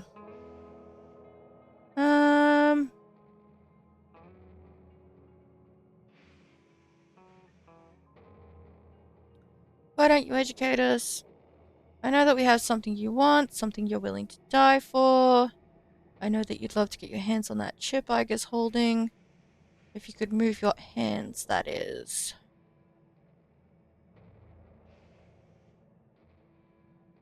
One or two?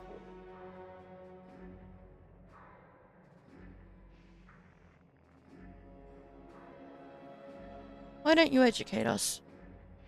The chip doesn't drive you insane, it opens your eyes. His voice grows in volume, becomes ragged. Slot one, and you become a god. Tell that to the dead guy. Eiger stares at him, her expression flat. The engineer sneers. I too was a skeptic. Then the wolf caught me, and the raven opened my eyes. And now, at last, I can see. Suddenly, he lurches forward, every muscle in his body goes tight, and the cords stand out on his neck. Give me the chip. It was promised to me. I need it. Tell us who you're working for, and it's all yours, buddy. The engineer spits out a mouthful of blood. It hits the tile floor with a sickening splat. He grinds his teeth and snarls out a single word. Winter night. There's a moment of silence. Finally, Eiger speaks. Never heard of them. Of course you haven't, bitch. If you had, you'd already be dead. They don't leave loose ends. His body begins to tremble. It looks like the drugs are wearing off. They have money, she-troll, money and influence enough to put the syndicates to shame.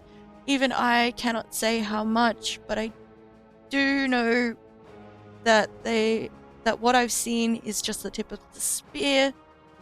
Alright, let's say you're telling the truth and some sort of secret society is behind this. What do they want with Shatnest? They don't tell me these things. All I know is they want to store things here. Crates, boxes, shipped from all over. No cargo inspections and no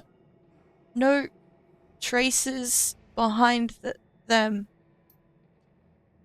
What are they shipping in? Weapons, drugs, more of these BTLs. He eyes her incredulously. You think I asked them? It's not my place to know. all, uh, all that I know is what was promised to me. Give me the chip. His voice comes out in a shivering screech. You promised. She promised you the chip. Eiger smiles at the engineer. Slowly, she pulls a knife from her belt. Its serrated edge glints in the light. I, on the other hand, didn't offer you a goddamn thing. Okay, Eiger, you just got more points, in my opinion. Thank you. She's got you there. Eiger leans in to look the engineer in the eye. She grins. Goodbye, Yuli. She plunges her blade into the engineer's throat. The orc lets out a startled, gurgled sound, thrashes, and dies. Eiger wipes her hands clean and looks up, an expression of grim satisfaction on her face. Well, that takes care of that. Thanks for the assist, fearless leader.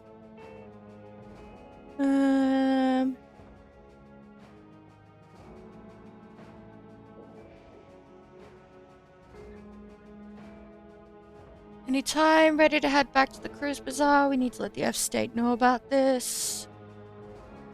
No problem, but we aren't done yet. We still have Winter Night to deal with. I feel like Winter Night is going to be a separate mission.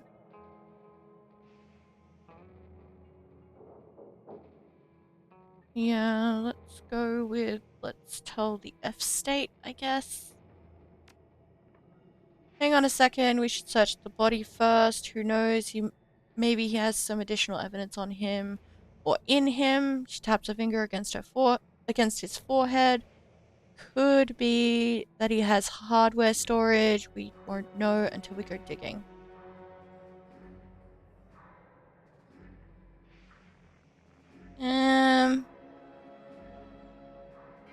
Alright, let's get this over with. Time passes, the job is long and unpleasant, but eventually you find something, a hidden storage compartment in one of the engineer's cyber arms. Deactivated as his cyberware is. It takes some prying to get it open, but Eiger leans in and puts some muscle into it. With a metallic snapping sound, the compartment yawns open. Eiger reaches in and pulls out a cylindrical object about the size of a beer can. She inspects it, and a smile creeps across her face. The hell is that? She holds the object up for your inspection. This, my friend, is a pulse grenade. The last I heard, the Russian military were developing them as crowd dispersal devices, but that was years ago. It looks like Yuli kept a memento of his time in the Spetsnaz. She examines the grenade with a critical eye. Looks like typical Russian engineering, clunky, but functional. If I took this thing apart, I bet I could figure out how they made it. Anything else in there? She dips her hand into the secret compartment one more time. No, not that I can. Without warning, the engineer's cyber arms begin to twitch. His body bucks convulsively while his dead eyes stare straight ahead.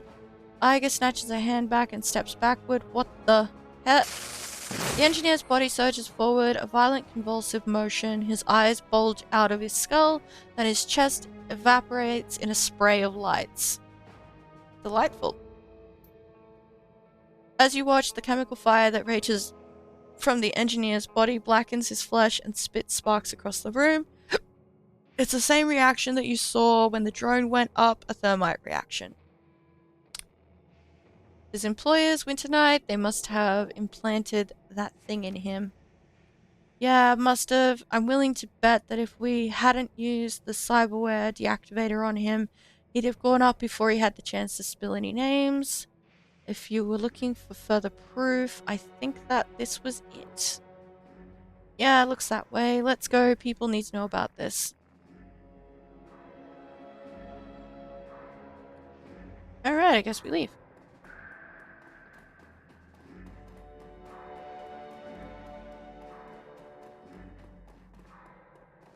good to know that there is an even more fucked up BTL thing. I thought they were fucked up in the first game, but apparently they got worse.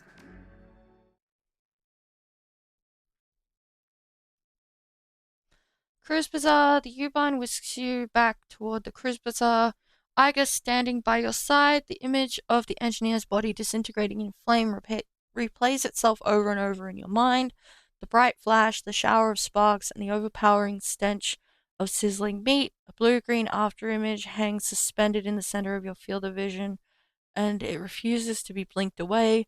From what Eiger told you, the engineer was a menace, an international criminal at the top of his game, and as you watched, he was consumed from within by a device that marked him as disposable. The rattle of your U-Bahn car coming to a halt shakes you from your reverie. You're home. Glad that that's fucking over for now. I'm sure there's going to be a follow-up. And if there isn't, missed opportunity. Ugh.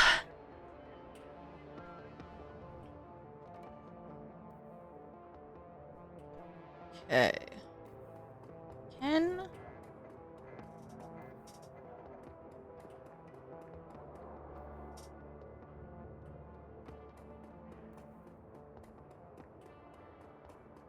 Do I need to go talk to the phone booth now? Or is that just for that one faction?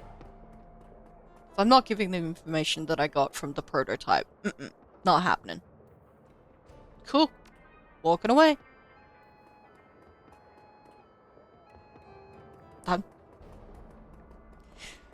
That information deserves to just die.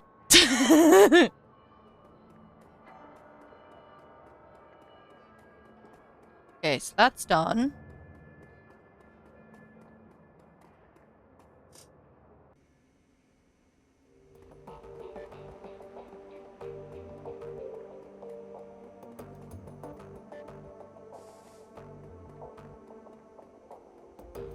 Let's go talk to Eiger.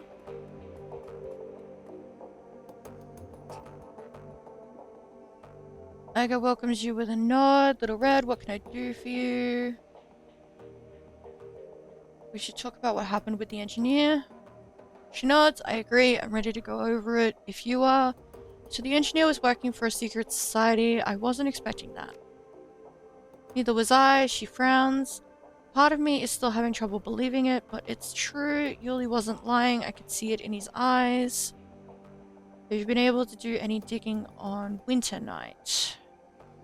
No, there just isn't much reliable information out there. Whoever these guys are, they're very good at information control. None of my contacts could find anything but rumor and conjecture, and most of that is too crazy to even consider.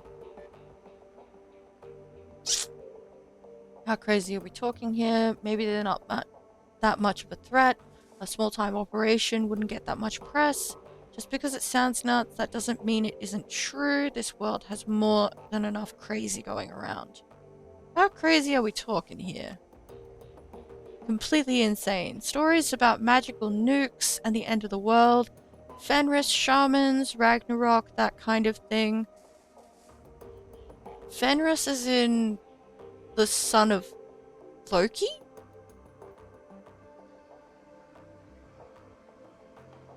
I mean, she does mention Ragnarok immediately after, so... That's not good. She shakes her head. Like I said, nuts. There are a lot of crazy things going on in this world. That doesn't mean they're not real. Maybe they're running a disinformation campaign, planting strange rumors to create plausible deniability. I mean, that's kind of smart.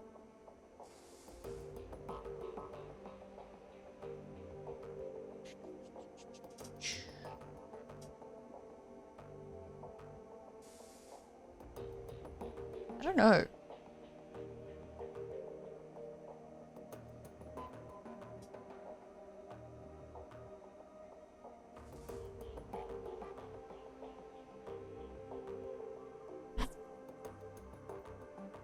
I mean, the first one's not wrong, and the second one's kind of smart, but I don't know.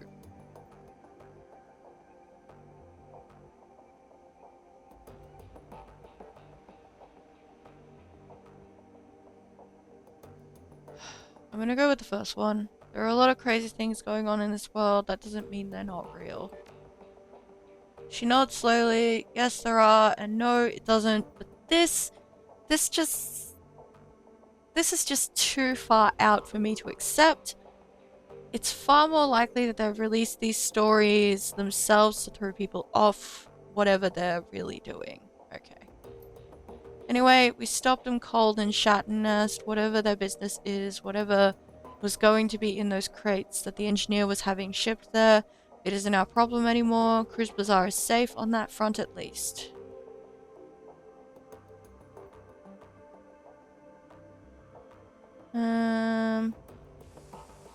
Yeah, it is. I've got you to thank for that. I hope you're right. Let's...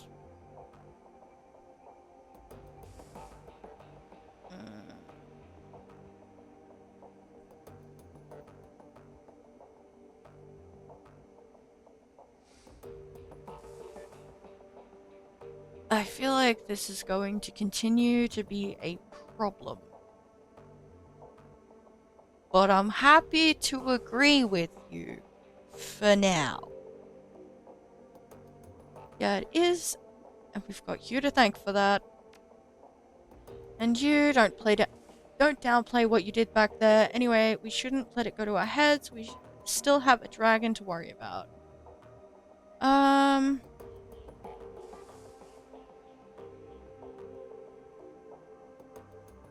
When I left the room to search for clues, the engineer told you something that pushed you over the edge.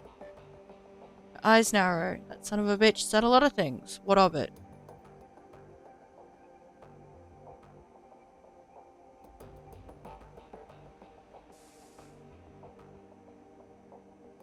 What do you think? I want to know what he told you. You knew that we needed him, but you beat him badly. I'm worried about that lapse of control. You don't need to be. There's nothing wrong with my self-control. I made a choice to unload on Yuli because he was a murderous asshole. I knew how much pressure to apply, which bones to break, and which ones to leave alone. And I did all of those things. But why? What did he tell you to push you to that point?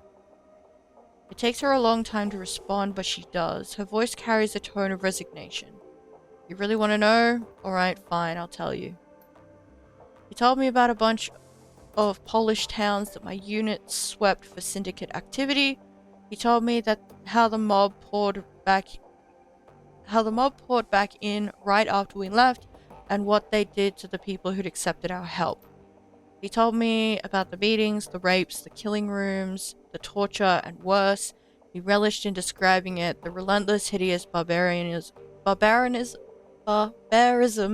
of it all meant to teach some sort of lesson. I think that's the cruelest part of this entire story. Those people, they didn't need a lesson on how terrible life can be. They live with that every day. Yuli seemed to find all of this hilarious. Yeah, I know he was pushing my buttons on purpose, and yeah, I know he was trying to make me lose control. But the hell with it, he deserved a good beating. Yuli didn't pull any punches, so I didn't pull any punches. And if you have a problem with that, you can go get fucked.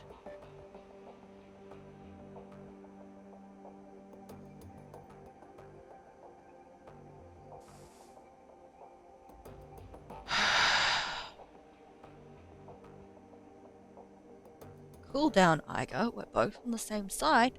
No. Watch your tone. I'm still your team leader. Show some respect.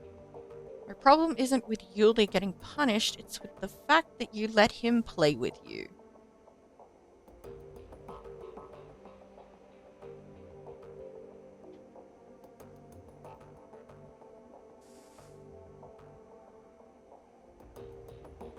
Yeah, I'm gonna go with option 3. Maybe, but I can't ignore the possibility that he wasn't playing with me, that these things did happen. She grits her teeth.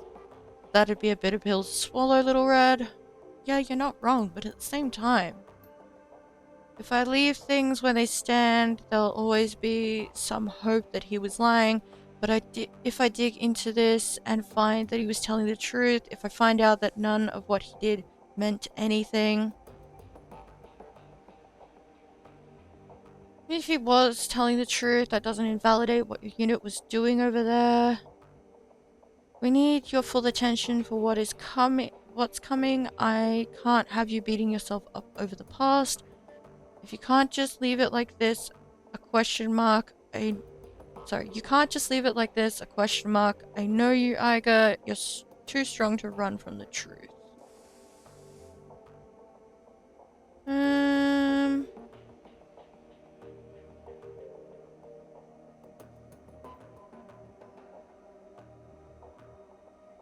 Even if he was telling the truth, that doesn't invalidate what your unit was doing over there. Doesn't it? Our actions might have drawn attention to those people, made them targets. They were already targets. You need to quit beating yourself up over this, Eiger. It isn't like you. You and your team were doing good over there. Whatever the Mafia did afterward is on them, not you. Maybe so, but it wasn't your decision. You were on a mission, remember? They were already targets. You need to quit beating yourself up over this, Eiger. It isn't like you. She gives you a brusque nod. You're right, it isn't. No more moping about, I promise, and I will look into this, Little Red. Wherever this trail leads me, I'll follow it, and I won't stop until I find the truth. I'm willing to help you see this through if you want the help. She shakes her head. Thanks, but no, not now at least.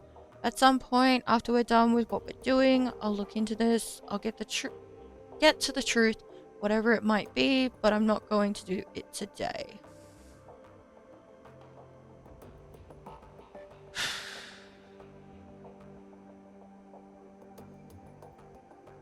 Sounds like you've got your priorities in the right place.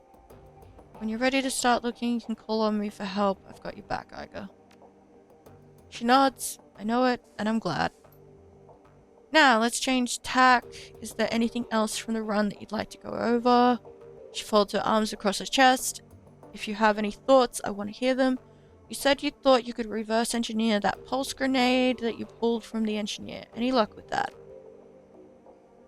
Yeah, actually, it wasn't too difficult. It wasn't too difficult to pull the thing apart and see what made it tick. She smiles. Making one of my own was a different story, but I got it in the end. She reaches into her desk and grabs a cylindrical object. Gently, she lifts it up and hands it to you. Meet the newest addition to my arsenal. I call it the voltaic grenade. It's based on the same principles as the Russian pulse grenade, but with a few tweaks of my own. Nice. You said that these things were designed for crowd control. What sort of tweaks are we talking about? I'm gonna go with the first one. Originally, yeah, mine has a bit more bite though. I bumped up the amperage quite a bit. When the thing goes off, it'll both shut down the nervous system and cook the organs of anyone in its blast radius.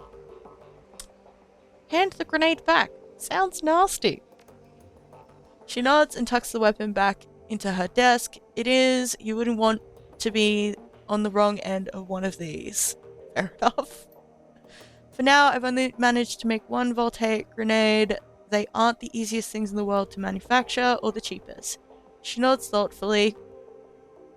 But I should be able to scrounge up enough raw materials to put a new one together between each run. Okay. Sounds good to me. Can we talk about something else? I don't have anywhere to be. If you have questions, ask away. That's all, Eiger. Thanks for the talk. Alrighty. Any thoughts about that last run? Nothing we haven't already talked away. Oh. Alrighty.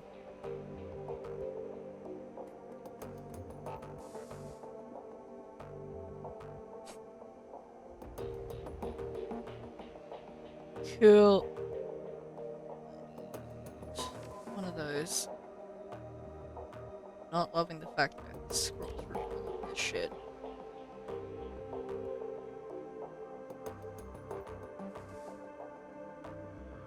That one.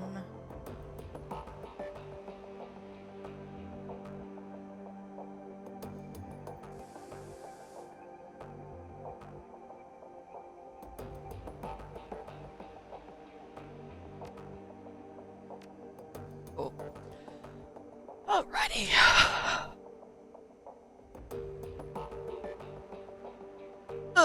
Big stretch.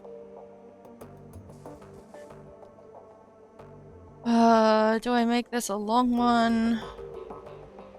Or do I finish up now and save the As Technology run for tomorrow?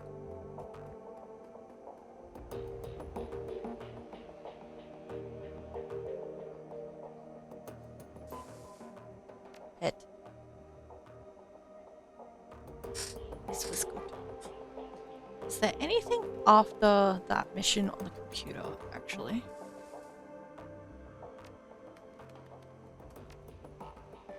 Yes!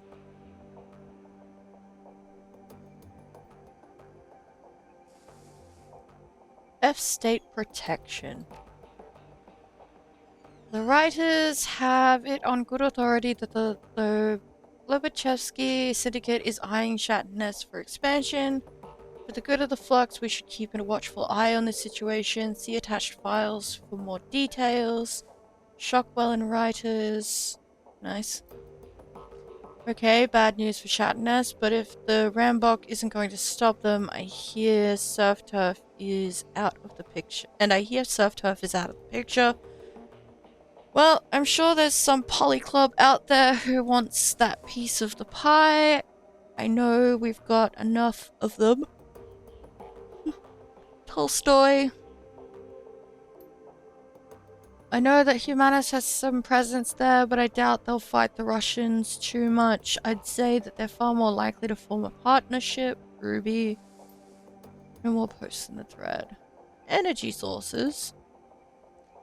I've got solar panels like everybody, but does anyone have experience with these mana turbine services?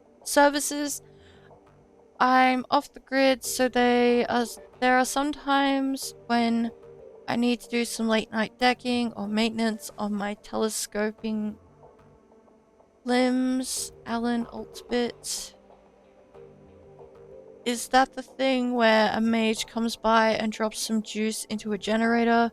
My buddy was telling me about them last week. The turbine spins the mana around and the charge lasts for weeks.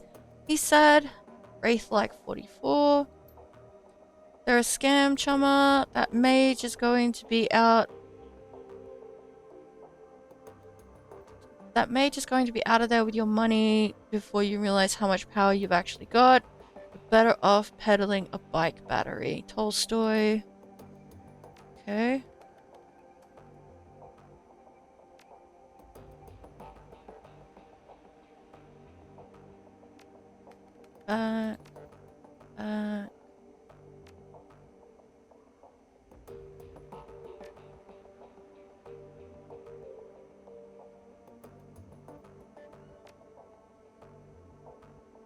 Yeah.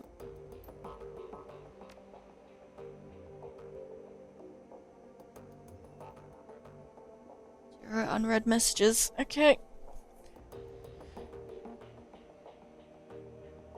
Alrighty. I might call it there for today. For the simple fact that I don't think the As Technology run is going to be a short one. And if it is as painful a mission as I have been warned and read in the game, it may take a couple of attempts. So, at the very least, I'll have my full team.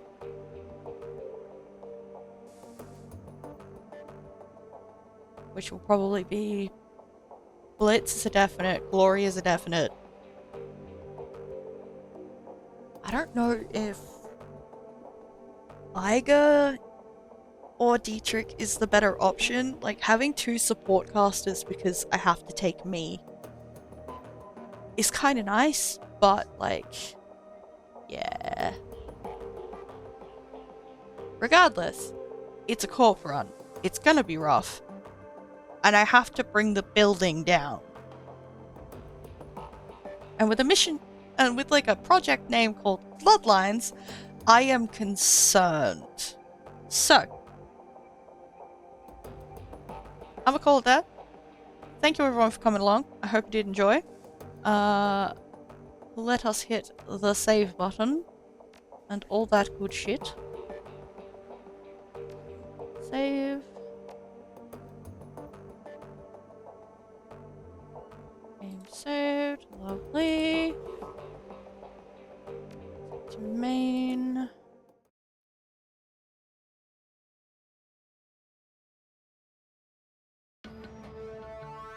Great. Alrighty. So, thank you everyone for coming along. I hope you did enjoy. I have been Red. If you did enjoy, feel free to hit that follow button. Let you know when we go live. It's quite handy.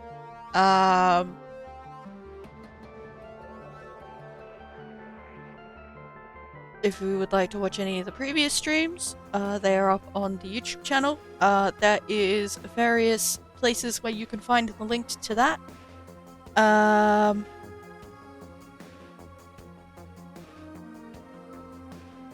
Yeah. But as always, I can't tell you what to do. I'm not your dad. Alright. I'm gonna head out. I'm getting all kinds of tired all of a sudden. Have a good one, and I will catch you tomorrow. Bye-bye.